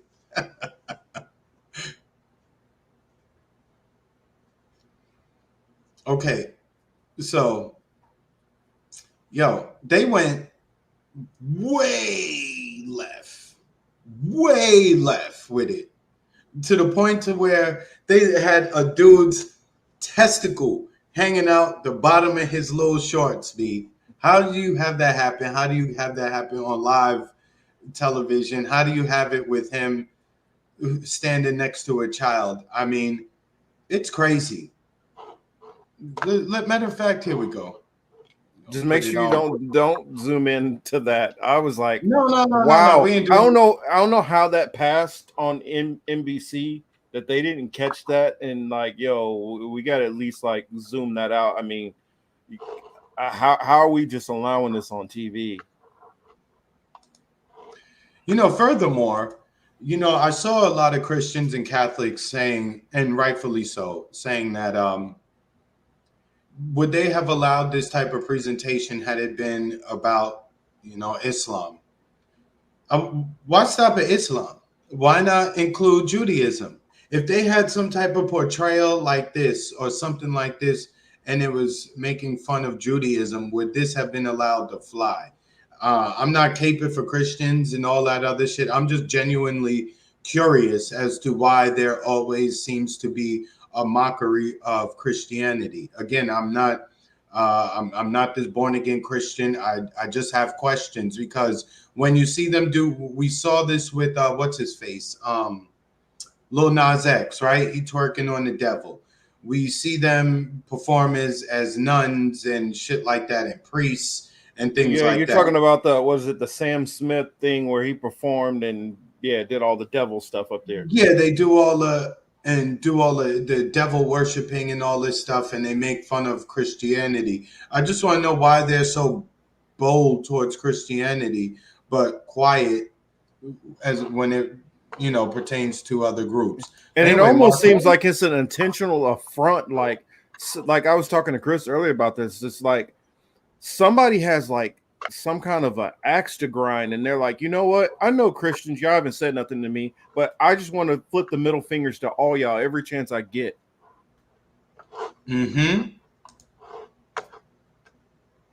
And at first, when I first saw this, I thought that the one in the middle with that like kind of crown thing, I thought that was like part of a bridge or something in the background.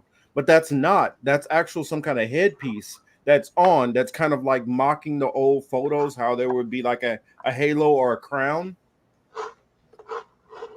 So, for those who haven't seen it, this is not a parody video about a movie or a comedy. This is actually from the opening ceremony of the 2024 Olympics. Let me get my volume right for y'all so you can hear. All right, so let's go. A little bit farther down. So And again, there in the Tuileries Garden, there's other they will videos light too. the most unique Olympic call. Yeah, I mean, No, I just wanted to show you where, guys where, a little where bit was of it. the? Now, Or do you at least Marcus, have? here's the thing that's I was gonna ask, do you at least have the still? And I don't know if hopefully the dude's cropped out, but of the blue guy, like because in oh that yeah, one, yeah, yeah. because at first I was like, well, I mean, I don't. At first I was like, I'm not trying to reach, so I don't see the particular like comparison to the Last Supper that some people were talking about. But then when I saw the one with the blue guy, I see that there actually is like a food platter there. So I'm like, wait a minute, I see what they're kind of doing here. And I can't even try to like give them some kind of excuse or try to be a contrarian to say, well, maybe they meant something else. It was pretty clear at that point what they were trying to throw in or allude to. Hamza says here they actually attack Hinduism with the blue guy, which I would say that that's not necessarily an attack on Hinduism because they do believe in like there is some kind of belief in the like dualism, um, you know, male and female within their pantheon of gods. So I don't know exactly. I don't know. Somebody can correct me if I'm wrong. But yeah, this, which if you guys ever see this photo and you want to see the disgusting part which we're talking about, it's in maybe, I don't know if it's this photo, but maybe another one. We're not going to zoom in to show you, but notice how this blue man is here in a platter of like, I guess that's roses there, but the one I saw, it was like food, and how the one is sitting behind them where it looks like they have a crown on their head and the rest are kind of around them like the other 12 disciples. And I mean, I see the mockery Again, and that that's was going on. supposed to be like the meal and that was supposed to be the meal right at the Last Supper. The blue dude's supposed to be the meal.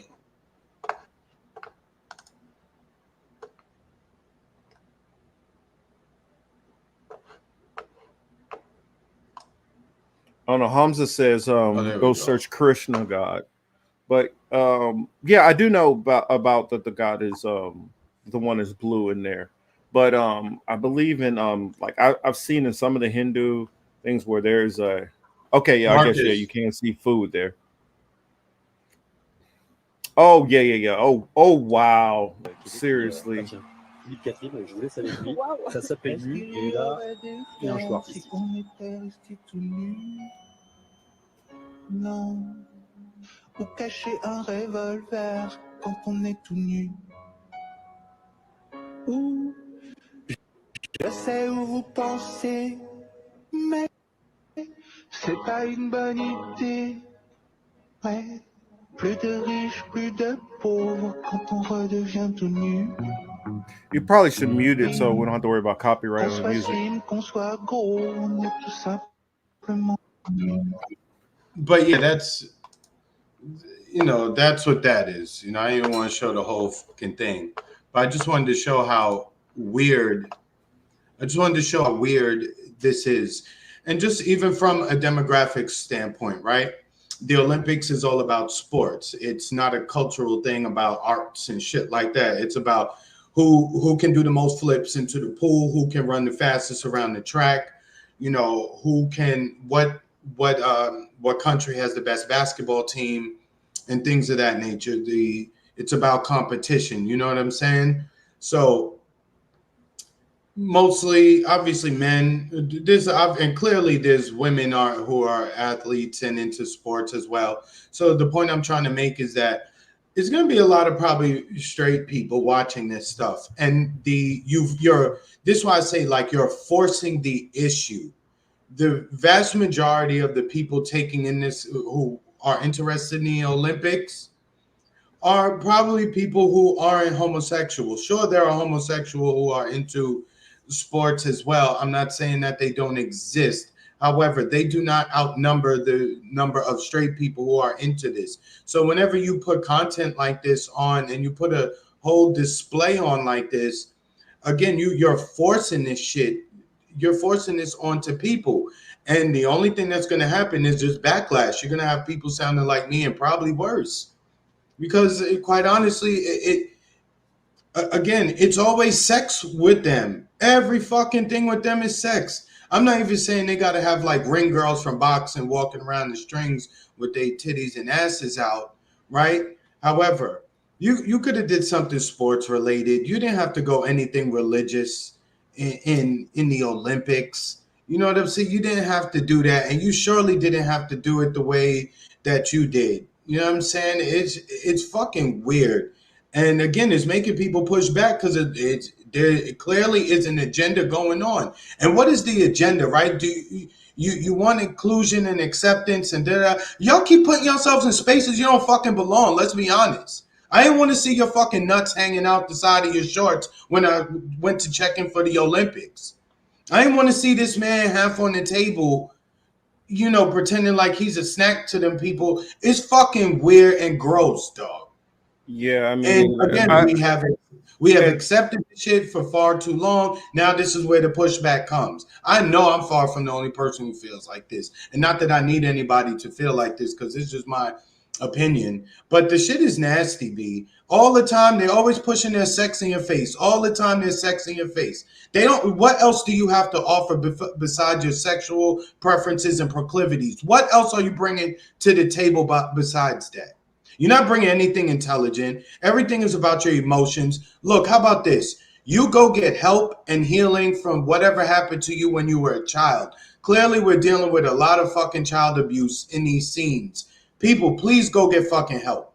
Go get the help you need. Stop putting your weird sexual shit in my face and in my kids' face and shit like that. Because you know what? The parents are teaching their kids to reject this shit too.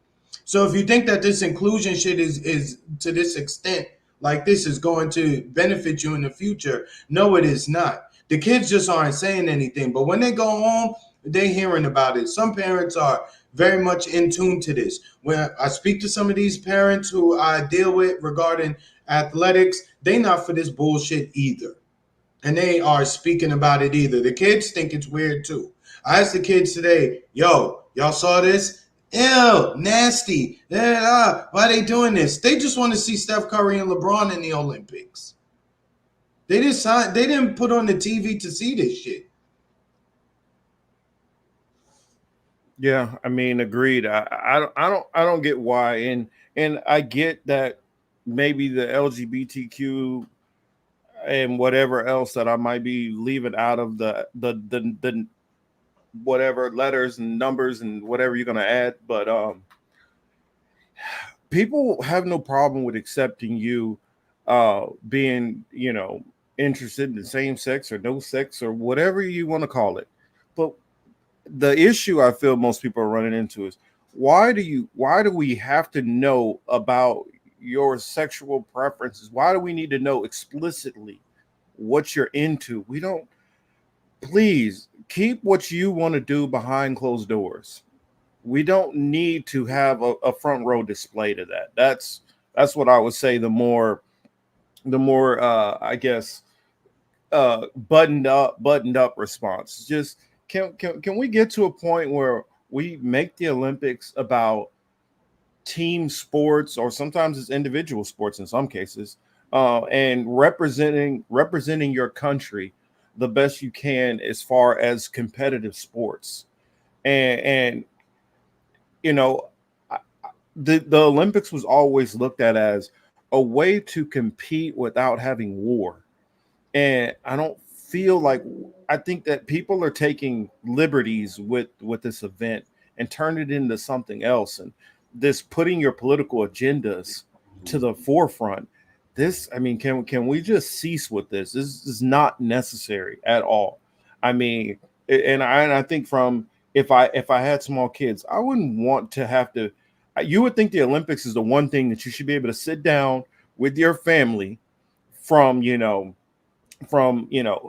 1 year old up to 100, and you guys should all be able to sit there as a family and watch it and not have to worry that something's going to come on that is going to make it awkward with you and your kids, or that you need to cover your kids' eyes because some weird stuff is on there, or something that you might find ethically or morally degenerate. So I mean, that's what I'll say on that. I'll leave it there. But yeah, hopefully we can get to a point where this kind of stuff just stops happening. You can find your other times to protest against religion. You can find your other times to lay out your point of view on whatever it may be. But can we just stop doing stuff like this, please? That's what I'll say on that. Again, it's weird behavior. You know what I'm saying? It is very weird behavior. And Chris, we talk about all that stuff. I mean, other people, I don't know what they're talking about, but Marcus and I, we cover the gamut. We run the block. We talk about all of this stuff. You said, I don't think this coming from the LGBTQ community. However, all right, if the LGBTQ community was more loud about standing up against it and not trying to force themselves into every aspect of life and entertainment, if you will, then we would not be having this discussion. Well, so I would have to push back, and I'm sorry if I cut, because my screen is frozen right now, so that's the reason why I unplugged my camera. But I wanted to just throw this part in there. This has to be coming from at least somebody within that community, because a straight person isn't putting on this whole thing. They're not going out and let me go recruit a bunch of people who are going to dress like this and be very flamboyantly in this. And I believe that the blue guy is very famous over there in France for being part of that community. So to a degree, it is being put on by that community. Now, is it a representation of the views and perspectives of the larger body of that community? That you got an argument there, because I've heard a lot of people who are part of the LG and B part say that they feel like the T part is taking a whole lot of liberties and pushing a whole lot of stuff that they're not in support of. Well, and Chris, look, Marcus and I, we've gotten very upset about the things that are happening in Haiti, here in America, as it pertains to us. We talk about, what's going on in the Middle East. We're always questioning them on some moral shit, right? So yeah, I mean, maybe as a whole, but I feel like we should be attacking like all of the bullshit. And yeah, I know France, and look, France is, they love everybody, whatever. But again, certain displays are just not necessary. And I'm not even sitting here making it about, oh, what about the kids who are watching? I'm not even making it about that. I'm making it about me. I don't want to see that bullshit. I don't. I don't want to see the bullshit, dog. I'm be honest. You know, it'd been the same thing if they put a bunch of sexy reds up on the stage and they was twerking with some strippers, with some women. I would be saying the same shit. I don't want to see that bullshit. Well, that's why I don't So, watch the BET Awards anymore. you know what I'm saying? So at least me, I would be consistent, and I would like to see more quality over the bullshit. You know what I'm saying? But you know, it's not lost on me that everywhere you turn, you're seeing that. And it's getting more and more explicit all the time. So, I mean, you just look at the White House, just look at the White House and all the shit they've been doing just over the last 4 years alone. Yeah. And not to mention your favorite topic, the drag story hour. I mean, they go into kids in school who dressed the way they're dressed, like to that part when we say, what about the kids? Okay, this directly involves the kids, right? This is not some shit that the kids could change the channel, right? If they show up to school and their school is like, oh, we're having drag story time in the library, in the school, right? We're not talking about a third party place where it's optional for you to bring your child or something like that, right? We're actually talking about, you know, in the school. Why you need to do that for? Why? I don't understand. Just have a teacher read or have them dress up like a fucking character they would identify with. You know what I'm saying? Just not, again, it's all weird and sexual. You got your cojones hanging out and you're wearing, you're a 6'3" man. You're wearing fucking fishnets and high heels and you got your face all caked up and you want to sit there and read to kids and you don't think that shit is weird behavior? It would be weird if, let's just say, LeBron James showed up to school to read to kids and he showed up in just tights with his echo hanging out. That would be weird as fuck. And I would be like, yo, what's going on with LeBron? This is some crazy shit. The people who are straight don't show up like that, but this particular group, they can't help themselves. So again, if you're going to be outside like that, you're going to get all the smoke that everybody else gets. Stop, you know, again, do you want equal quality or do you want equality or do you want to be sectioned off as special group, special interest? Which one?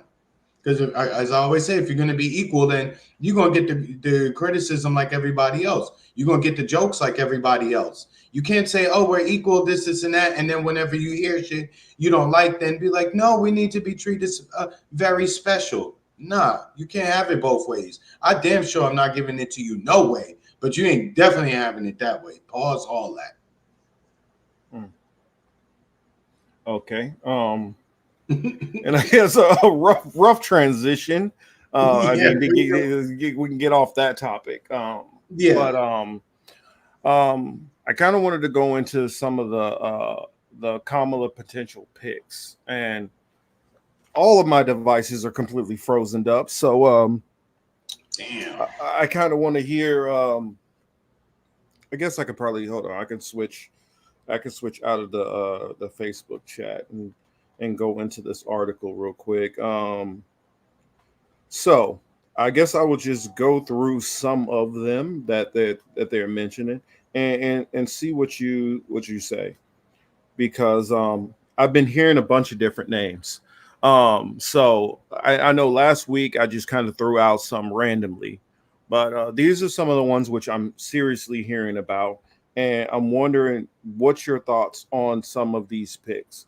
I'm hearing one. Well, I'll just go with the ones who are being thrown out there first, and then we'll go to the the ones which are more strongly looked at. I've heard North Carolina Governor Roy Cooper is one. He was able to actually win in a Republican district, which Biden lost, and not only do that, be able to get plenty of things accomplished in his agenda. That's one. Let's see, who else was it? I've heard a couple of people thrown out there, but I don't think it's going to work. And I hate to say that it's because I think that America is not ready for a all black ticket, so-called supposedly black. But I don't see a Raphael Warnock I can't remember the other gentleman who they were looking at. But what do you think about either of those two? Are they all possible? Or Roy Cooper also, who I mentioned. No. Yeah, I don't think it'll be any of them either. The next one that I'll throw out there, a lot of people have been talking about Josh Shapiro. Um, uh, there's a lot of See, people who do like Josh Shapiro, the Pennsylvania governor. you know And what? also Pennsylvania is a swing state, but I don't know. What do you think? I don't know. It'd be nice to know what the economic situation is like in Pennsylvania. I'm not going to sit here and pretend to know. But I saw that guy's name mentioned online by a few accounts. But again, these are people who pay attention to politics. They're putting his name out there. If you go and say that name to 10 people off the street, 10 people going to not know who he is. Okay. Well, let me switch. Let me change gears then. There's a couple of people who I can throw out there, which I know that they do have some kind of name identity. Um, the people who I would say that have some kind of name identity that could be possibles is you do have Mark Kelly, um, of Now, Mark Arizona. Kelly, because that's the husband of the lady who got shot in the face a couple years back, right? Yes. Was it Gabby Gifford? And he's a pretend. I mean, he's an astronaut, right? Yes. Okay, all right. So we're throwing him in there. Why? Because he was supportive of his wife after that tragic incident, Well, or because that and he is a senator from Arizona, and he's kind of I don't know. I think that he would give you the more moderate kind of, because they're claiming that Kamala is the most far left, Democrat ever of all time, which is kind of ridiculous, but um that would give some kind of semblance of balance, if you will. And I don't. also You got a guy. I don't think you could go for, and apologies to anybody who takes this the wrong way. I don't think that she could go for. I don't think it can be two black candidates, and I don't think it can be two women. I'm just being honest. I don't think America is there yet. Now you may So, be, whoever's listening to this, but I don't feel like Gretchen no, Whitmer.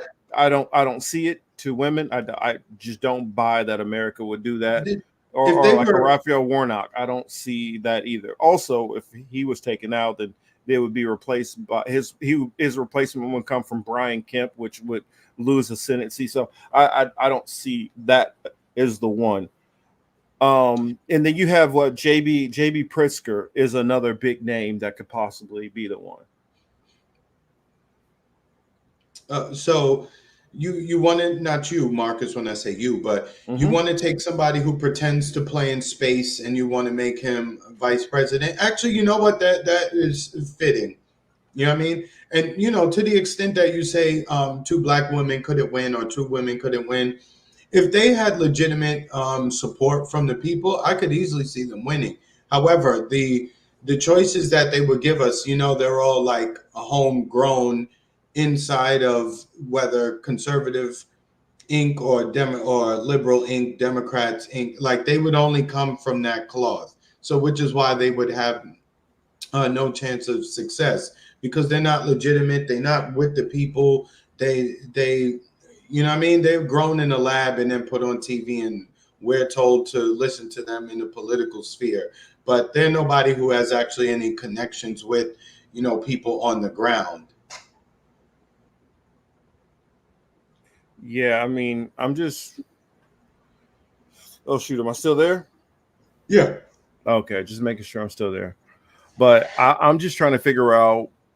I'm thinking I would put it down to more than likely Shapiro, because he's a name which a lot of people are talking about. JB Pritzker, or it would be probably Mark Kelly. And uh, some Americans are still nostalgic for the American hero type, and you know, being a veteran and being an astronaut, I think it checks those boxes. Yeah, man. I don't know, bro. It's none of them really have a chance unless some people with money want to get behind somebody and they would like to blow them up and they would put them on commercials and get them in usual places. Well, JB Pritzker himself is a billionaire. Yeah, but they even though they got money, they still need to fundraise to hold these campaigns because nothing is, you got money is good, but OPM is even better, right? Mm-hmm. So yeah, I don't think any of them have a chance. And the more you say that, the more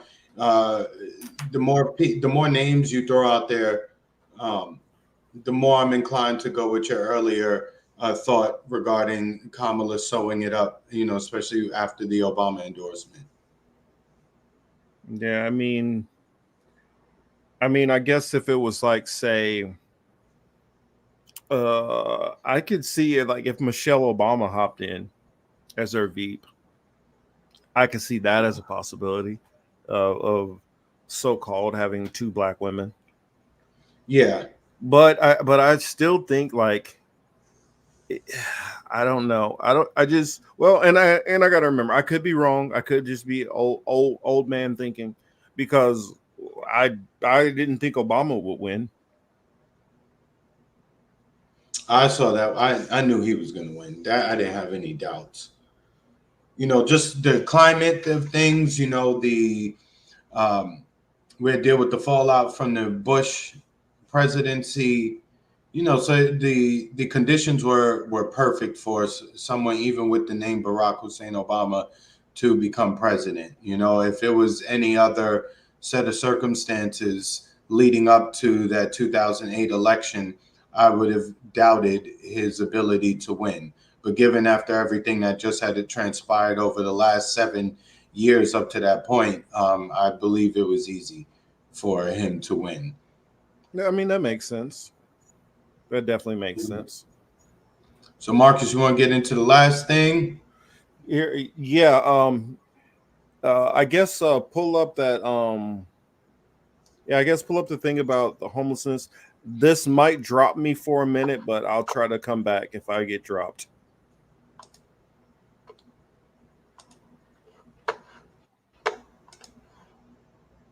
I got you. I'm bringing it up. Damn, I hate when it does that. Make me look mad close to the screen. I hate being that close up on the screen. Let's see what we got here. Right.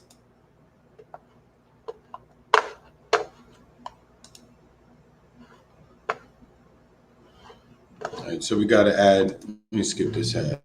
All right. Thanks. I'll pause it here because this is Marcus's backyard over here. This is a story of Gavin Newsom earlier this week issued an executive order regarding homeless encampments, as you can see from the headline on the channel.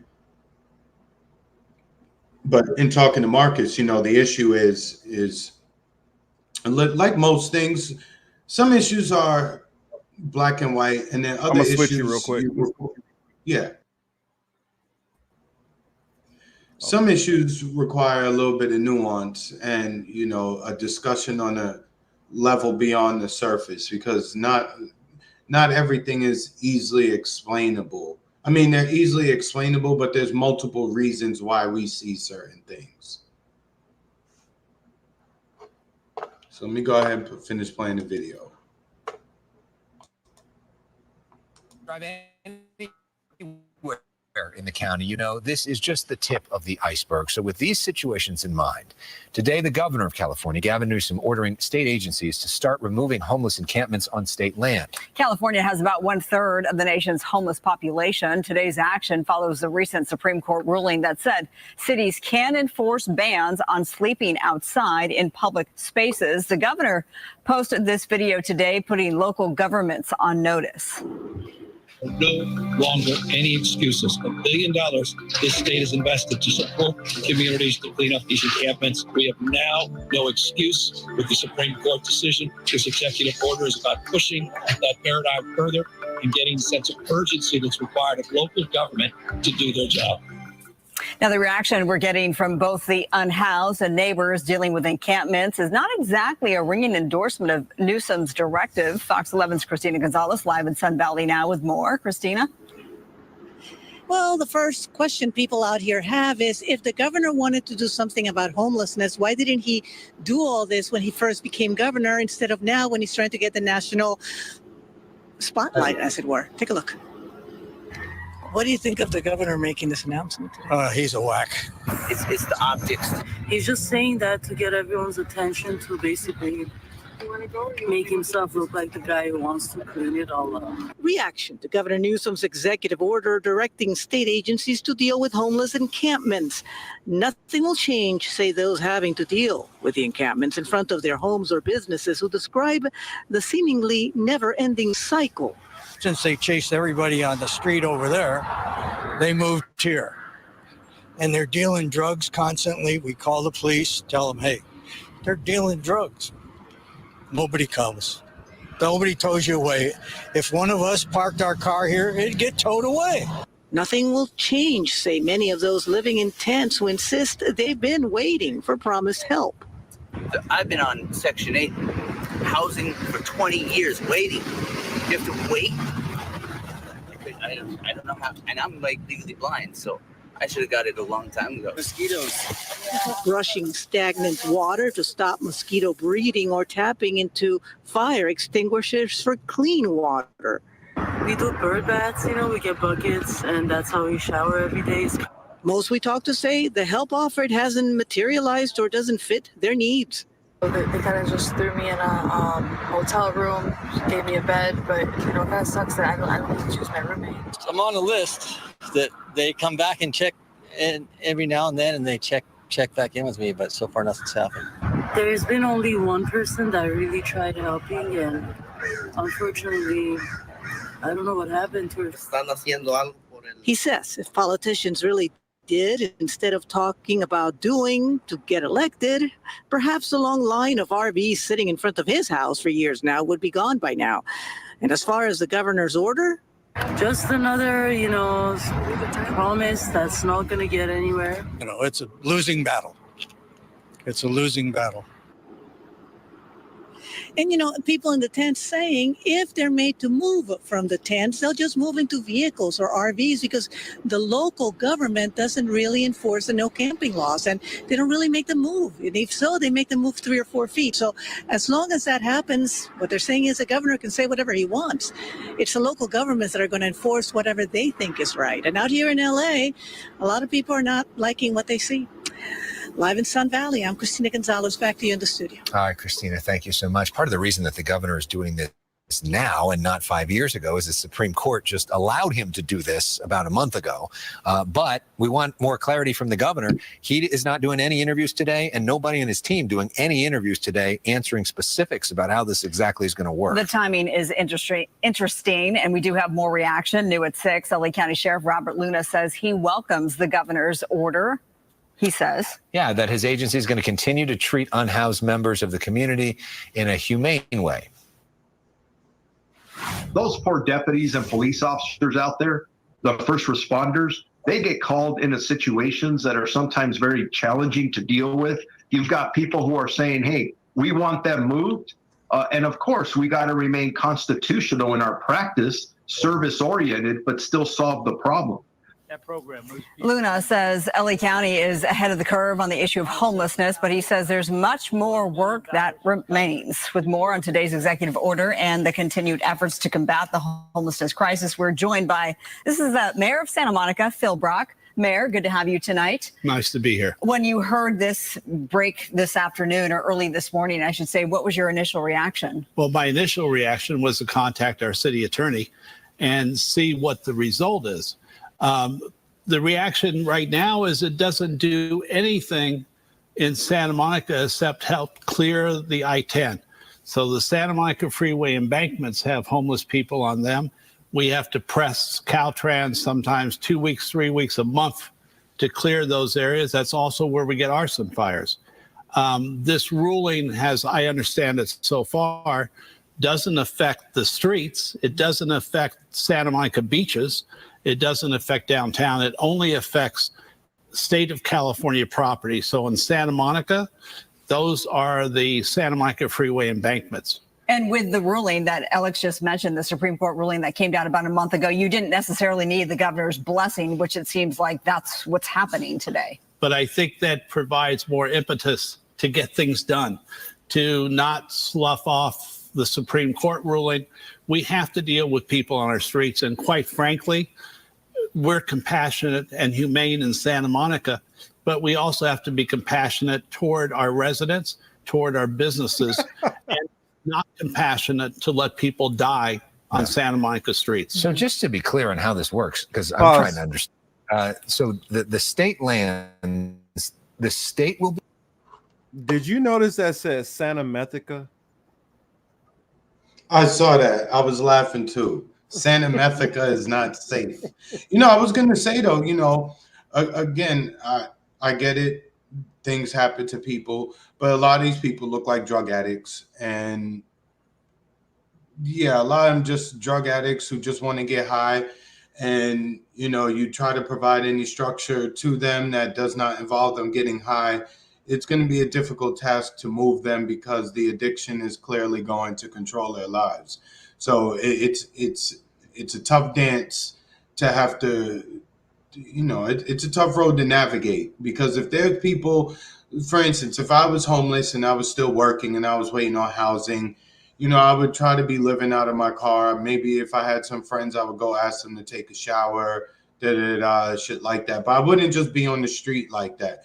Those people are on the street. Now, dude said he's been on Section 8 20 years. All right, cool. You know what I mean? But you outside getting high, my man. You know what I'm saying? You clearly, and the girl next to you, she's a baser too. Y'all love getting high and being on the streets. They just showed us some of those people on the street. These aren't people who actually have jobs. These are people who, they're just addicts, bro. I'm not saying that we should not help them. There should be something to help them. But, you know, they're going to stay on the street because that is where they are most comfortable. Yeah. Yeah, I guess I'll save my comments to the end, but yeah, you can push play. Be responsible for that, or this is allowing you as the city to move into state lands and do this? The state is responsible for state lands, and what the governor said is they will develop a policy for the state to follow, to clear lands and use the highway patrol, use Caltrans, and hopefully use homeless services as well. In Santa Monica, we are looking at the Supreme Court ruling, and it will come on our agenda on August 27th. And so what do you want to see happen? My position is we need to go to the maximum of the law. That doesn't mean we need to enforce it, but we have to provide our police, our public safety personnel, the opportunity to enforce it, to make sure that we are able to clear people from our streets and our beaches. And Sunday, we had a lady who has been on our beach, south end of the beach. Police had contacted her 4 times, and she refused housing. We said, we have a place right now. They will drive her to San Rochelle, which is one of our homeless shelters. She refused. She said, I want to stay on the beach. Well, at that point, that may be a person who needs to be cited. If she has a tent legally in Santa Monica, we can remove her tent, and we may have to try and force her into a different living situation. We can't have our streets and our beaches just taken over every day. Yeah, and to that example, it took 4 times. And still nothing. And still nothing. And so for the residents, you talked about having compassion for your residents there. You look at the promenade, which has really taken a hit since the pandemic. You see all the homeless people who will go to Santa Monica because of the beaches and the beauty of it. So when it comes to that, is there a limit? Is there, when you say you don't have to enforce it, when you tell your law enforcement that? I would say we reached our limit several years ago. And yes, it's hurt the promenade. It's hurt resident confidence in walking our streets and feeling safe in a beautiful place. So we have to make changes. And the Supreme Court decision will help us. But frankly, I've got Metro, who drops off the end of the E line 45 to 60 homeless people every night with no place to go between midnight and 2 a.m. That's abominable. I can't support that. And that's part of the challenge with this, because this could be just a whack-a-mole, right? So if you take them off of the promenade, maybe then they go to LA or Culver City or some other place, and then it's just moving around. We're not actually fixing the problem. And that's been the situation. That's what I think Mayor Bass said today. They made a key point there. You know, it is on some whack-a-mole shit. You know, if they were to say the next DNC was going to be in Santa Monica, I guarantee you Santa Monica would be cleared of its homeless problem. I saw that same, as I was telling you earlier, Marcus, I saw that same thing happen in Tampa, Florida. In 2008, the RNC was coming, and sure enough, they made sure they swept out that motherfucking city of its homeless and drug dealers and people all over the street in their tent cities. They told them go to St. Pete, Sarasota, just get the fuck out of Tampa. You know what I mean? So if they want to move them, they can. But again, the problem is there's no one wants to make, because it's not even an investment really, because your return on it is not going to be much of anything. But no one wants to build the structures that are needed to house some of these people, right? To help them get on their feet so that they could move elsewhere. And then quite honestly, the cost of living in California and points beyond is just right now, it's at an all-time ridiculous high. It's not making any sense. None whatsoever. Mm-hmm. You need like $10,000 to move in some cases. Yeah. Oh, definitely. And I mean, well, and I was going to respond to between rentals. Granted, you see that it says Fox, but that's Fox 11. That's a local affiliate. That's not the same as Fox News. Yeah.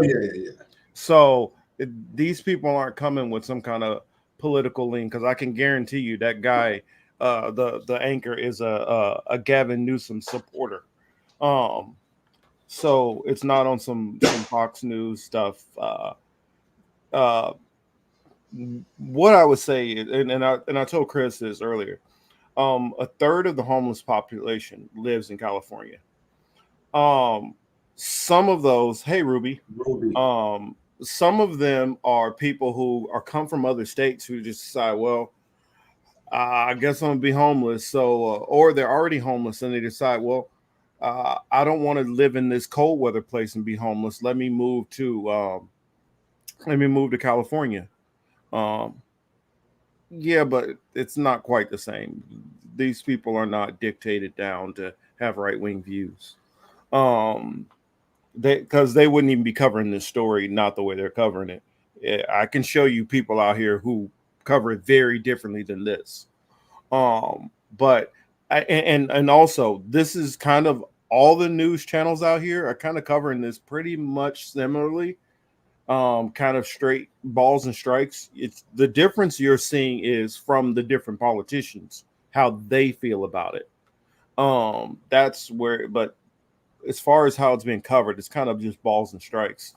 The problem is you do have a bunch of people who've been homeless for years who decide, well, I'm just going to be homeless in California.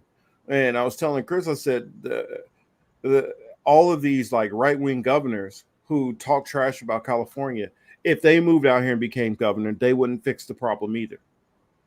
Because some of these people are flat out, because you got different categories of people. Some of these people are just flat out addicts. And they're going to be addicts no matter what. And so short of, if you plan on giving them their own apartment and say, hey, you can go on ahead and get high up there and do whatever you want, which they're not going to authorize a policy like that, you're not going to get these people into a facility. Some of these places are like, well, you need to be in by 9 o'clock at night, putting a curfew on these people. Some of these people ain't going to do that. Some of the times they'll just take two random people and say, y'all roommates now. If this person is stealing from you, now you want to get out of there, and or at least just be switched to another room. They don't want to switch you to another room. So what do? You're like, You well, gonna shit, leave. I've been homeless before. I'll just go back and be homeless again. Some of it is some of these people are able to get into a place no problem. Like he's talking about this place over here at San Rochelle, where they can get people into some of these places. And you got other people who have been sitting up there waiting on the list for the longest. Sometimes if you've had a violation at another shelter, say for instance, this shelter doesn't allow alcohol and you snuck alcohol in, you got booted out. Now you don't apply. And so now you're back to square one of now you're back out there homeless again. And that's the thing. A lot of these different programs have rules that these people have to follow. And plenty of these people don't feel like following none of these damn rules. No, So, especially once they get high or in the pursuit of getting high, if they're an addict, the rules, what rules? I don't know any rules. The only thing I know, I'm trying to go get high. And that is what takes precedent in the life of an addict. So when you think that you're helping these people by saying, oh shit, you got a bottle, you can't come in here, or you got a needle, or you got a joint, you can't come in here. I mean, I understand why. I'm not saying I don't. I understand it. However, just know that that policy is going to just keep people on the street. yeah. Or you tell some of these people they found a stray dog and now that dog is their pet. You tell them, yeah, you can come in here, but you can't bring your dog. They're like, well, I'm not going nowhere without my dog. I'm going to be homeless then. Fine. I'll stay out here. I'll find another spot. And so when you have so many homeless people, and so I addressed the first category. Yeah, the first category of people who have been living on the streets for the longest. And to them, it ain't even a thing no more. They don't even give a damn. They like, so what being homeless? Then you have the people who are addicts who, if there's any kind of barrier to them doing whatever it is, whether it is meth, which is Santa Monica, where he's the mayor, it's a lot of meth issues out there, especially people who the beach and the parks will kick the people out and they'll come back. Or just like Venice Beach. Venice Beach has a real bad problem with homelessness. A lot of people who just stay on the beach and sleep there. And then when they kick them out at the end of the night, they go and sit somewhere else and then they come right back. Well, that's another thing. Ruby brought up just mental issues. Well, a lot of these states have shut down a lot of the mental institutions. So with the lack of mental institutions, what do you do with some of these people? Where Because do if they don't- go? They typically they would go to jail and prison, but if they're not committing any kind of felonies, the chances of them being sent to prison for any amount of time is not going to happen. Well, You know, you can't out here either. You know how many people that they have to let out on a regular because they're so overcrowded in the prisons out here? Yeah, I that's mean, what I'm saying. So the only thing is people going in and out of jail, not even prison, in and out of jail. You know, maybe they, I don't know. It's a difficult problem because there are, like you said, there are different types of homeless. There are the homeless who they're working, they're not drug addicts. You know, it's just that they don't make enough money to get a place on their own, or maybe they went through a divorce, or maybe there was an injury, maybe they pay a ton in child support or something like that, and the ends don't meet, so they're homeless, but they are currently working, they're tax-paying citizens and what have you. So you have a certain percentage that's them. You have the other percentage that are the mentally touched, right? They have issues, they need help and assistance. And then you have the drug addicts, who maybe some of them mix in with the mental people, but you still have drug addicts nonetheless. And then you have, just people who are choosing to be homeless. So you got some people who have just gotten to the point of I'm not gonna try to I'm not gonna keep trying to find jobs that I can't keep and pay crazy amounts to rent this spot. I mean, some people who just really just throw their hands up and say, I'm done. I mean, like at work all the time, we talk about it. Like at California, in California, it's like being on a treadmill at full speed. The moment that you take a break or stop, you're gonna fly off of it.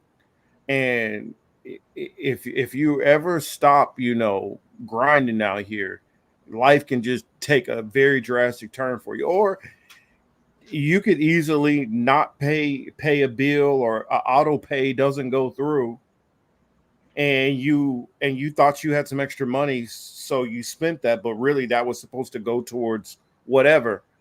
That could be the difference of you being homeless that quickly. And there is a lot of people out here. That's the reason why you had that whole movement of people who were just decide, you know what, I'm just going to live in my van and I'm going to make a life out of living in my van, because it's so expensive out here to live in general. So you have a multifold issue. You have a lot of people with drug addictions, who become homeless in various different states, who flock to California because the weather is easier for somebody who's unhoused.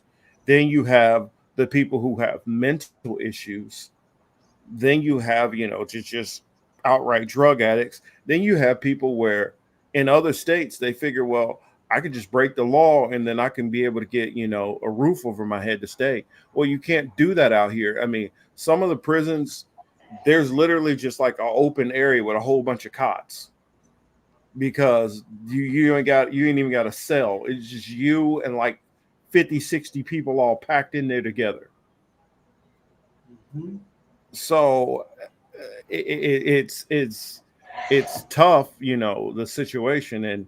And I think they can only do so much also in some of these areas on trying to fix the homelessness, when they got veterans that they got to deal with on finding them a place. They got mothers who might be on Section 8, welfare. You got people who are on Social Security, and you got all of these different people who you're trying to deal with.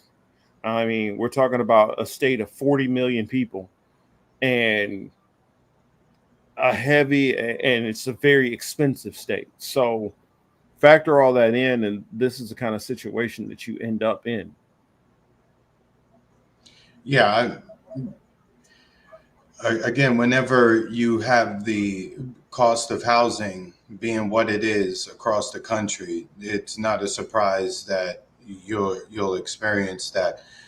Florida has homeless issues as well. People from the Northeast, they send their homeless down here, or their addicted kids to, rehab centers here. So that's how we see an issue with it here.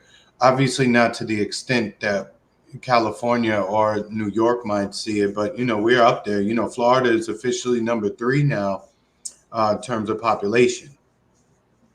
What is it? It's California, it's Texas, and now Florida. So, we passed, the great state of New York in terms of overall population. But, down here it's crazy in some areas too with the homelessness.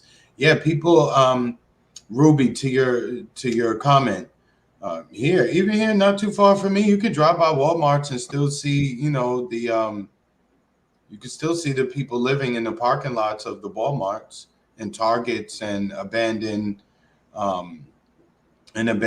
strip malls, you know what I'm saying, in the back and stuff like that, with trailers and things of that nature. You can find that all the time. People sleeping in gas stations, in the corners, in their cars. That's the reason why out here you see more people all parked down the street like that, because so many of these places, they don't allow overnight parking. They don't allow you parking, and so they have security like patrolling like crazy. Like you'll see all these giant parking lots without a single car in sight. And then you got people who have to park blocks and blocks and blocks away from where they live, because there's no parking anywhere. Yeah, it's wild. And then to Ruby's last comment, Marcus and I, were prior to the show had discussed this too. Maybe some of the funds that have been supposed to go to the homeless been eaten up in the admin costs. You know what I mean? So, well, that happens, and embezzlement happens too. There's some people that take on this contract to build up this homeless shelter, and then they, for some reason, keep having all these problems getting it opened. And then they filed bankruptcy. They ain't got the contractor filed bankruptcy. He ain't got it no more. Business is bad. He just, I tried my best. You know what I'm saying? So, but hopefully something can be done for it. At least for the people who are doing all of the right things and just found themselves in hard times. Hopefully for them, it gets better. For the addicts, hopefully you can kick your habit, but some of them don't want to kick their habit because ignorance is bliss and getting high is so fun to them. So shout out to them too. If they live in how they want to live, hey, do you. But you shouldn't rob people though. You shouldn't be violent towards people. You know what I mean? Which most of the time it's not the homeless people who are doing a lot of the robbing, except for they robbing each other. I mean, it's kind of weird.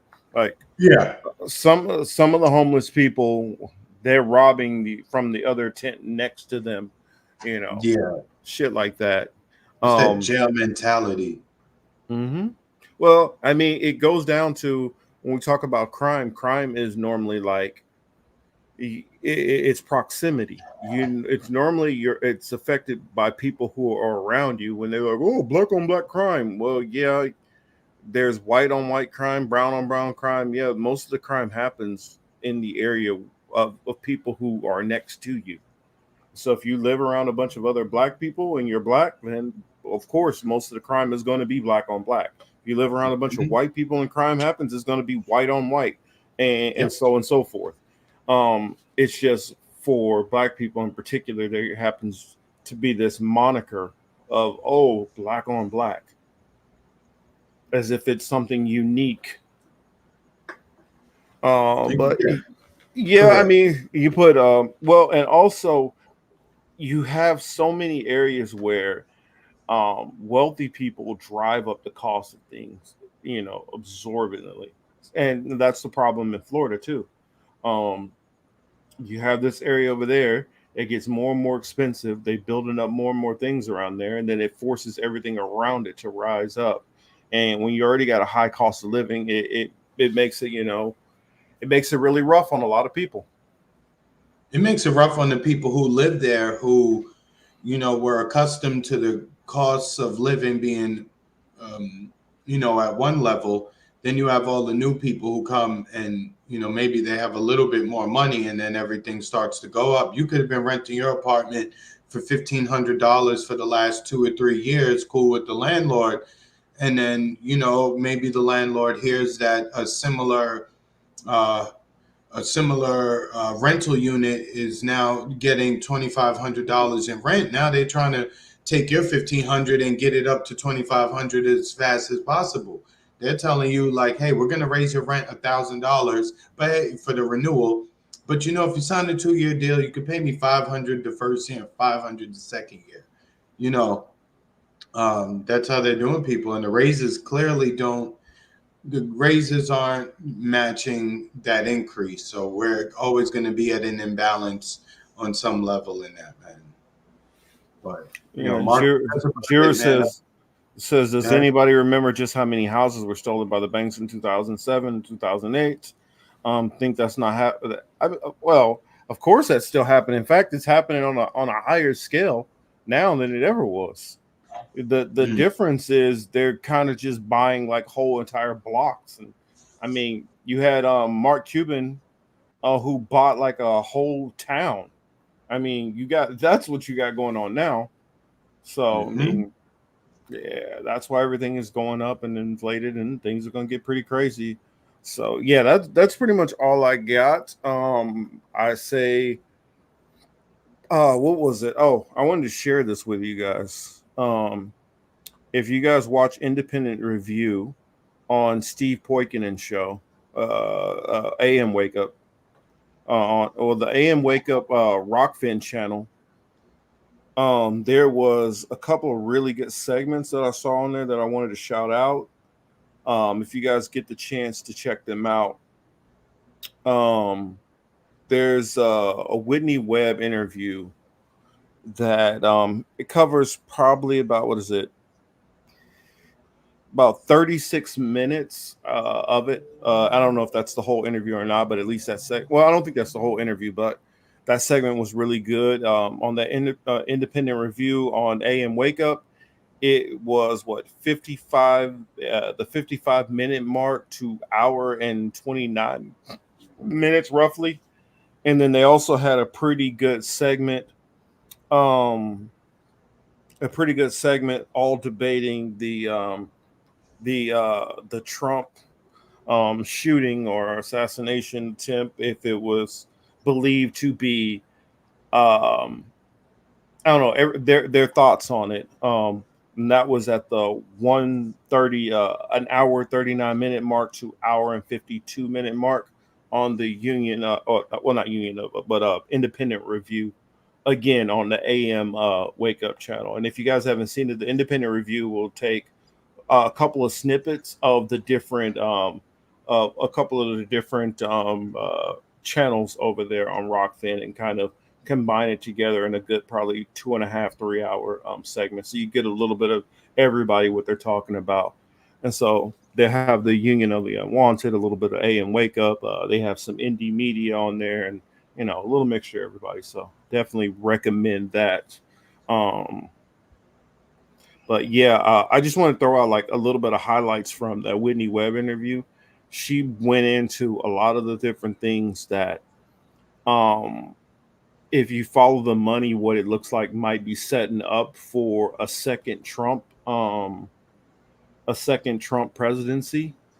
And just be prepared for some let's see, facial recognition stuff and some more AI tech that might come in, as far as kind of more on the what would I call it?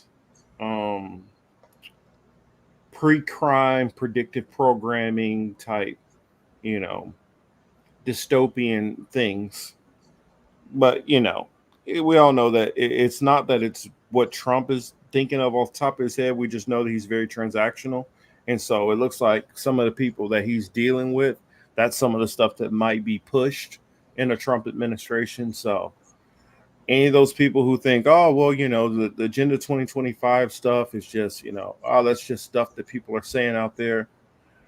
Note that there are people who are behind him that are going to be pushing for that and a whole lot more. So either way, whether it is Trump or whether it is Kamala, it's just know that things are going to get a little crazier, and I wouldn't be surprised if by either one of the two we end up in an actual hot war sometime soon with actual American boots on the ground.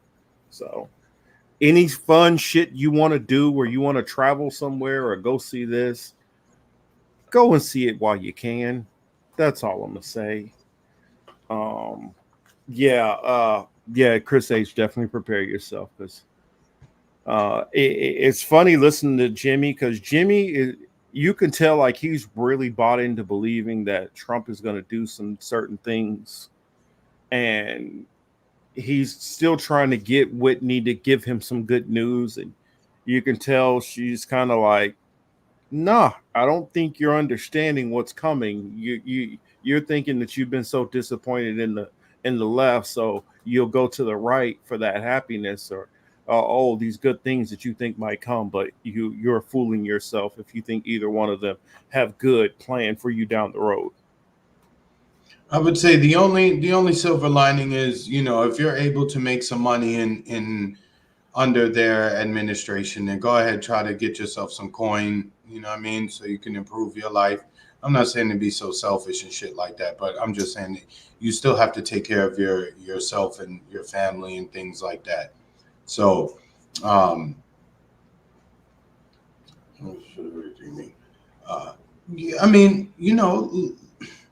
some things are business as usual and some things are conspiracies. You know, you just have to be sharp enough to know the difference. Yeah, I wish that she did come more to the conclusion that more of the stuff is conspiracy. I mean, conspiracy, honestly, is just people basically conspiring together, which people do that all the time. Yeah, I mean, correct. so people make it so, ooh, it's so spooky of a term, and they just need to really stop that. Like I heard If they were to change the laws on YouTube channels and they said this is subversive and goes against the will of the government, you know what I'm saying? We would be hit with a conspiracy charge. We're conspiring to provide disinformation, misinformation, and all this shit like that. So, I mean, the charge does exist. There's a reason why the word exists. I think people need to stop getting caught on theories versus actual conspiracies. So that's it. Anyway, that's all I got, y'all. We appreciate y'all for coming through. You know, again, it's a Saturday night. Y'all could have been out enjoying yourselves, but you know, you spent a couple of hours with us, and we're always thankful. Before you back out of the channel, you know, if you hit that thumbs up button for us, we'd appreciate it. If you haven't subbed, please just go ahead and also hit that button before you back out completely. Don't feel bad to share clips of Marcus making sense and me embarrassing myself. You know what I mean? I'm gonna clip that one of these days. That'd be funny. I know, right? All right, but that said, this has been a Political Matrix. Marcus Cage, and here with my brother Cy Lawson. Y'all be easy. Y'all have a good weekend. Be safe out there. Much love to everybody, and take care. Peace.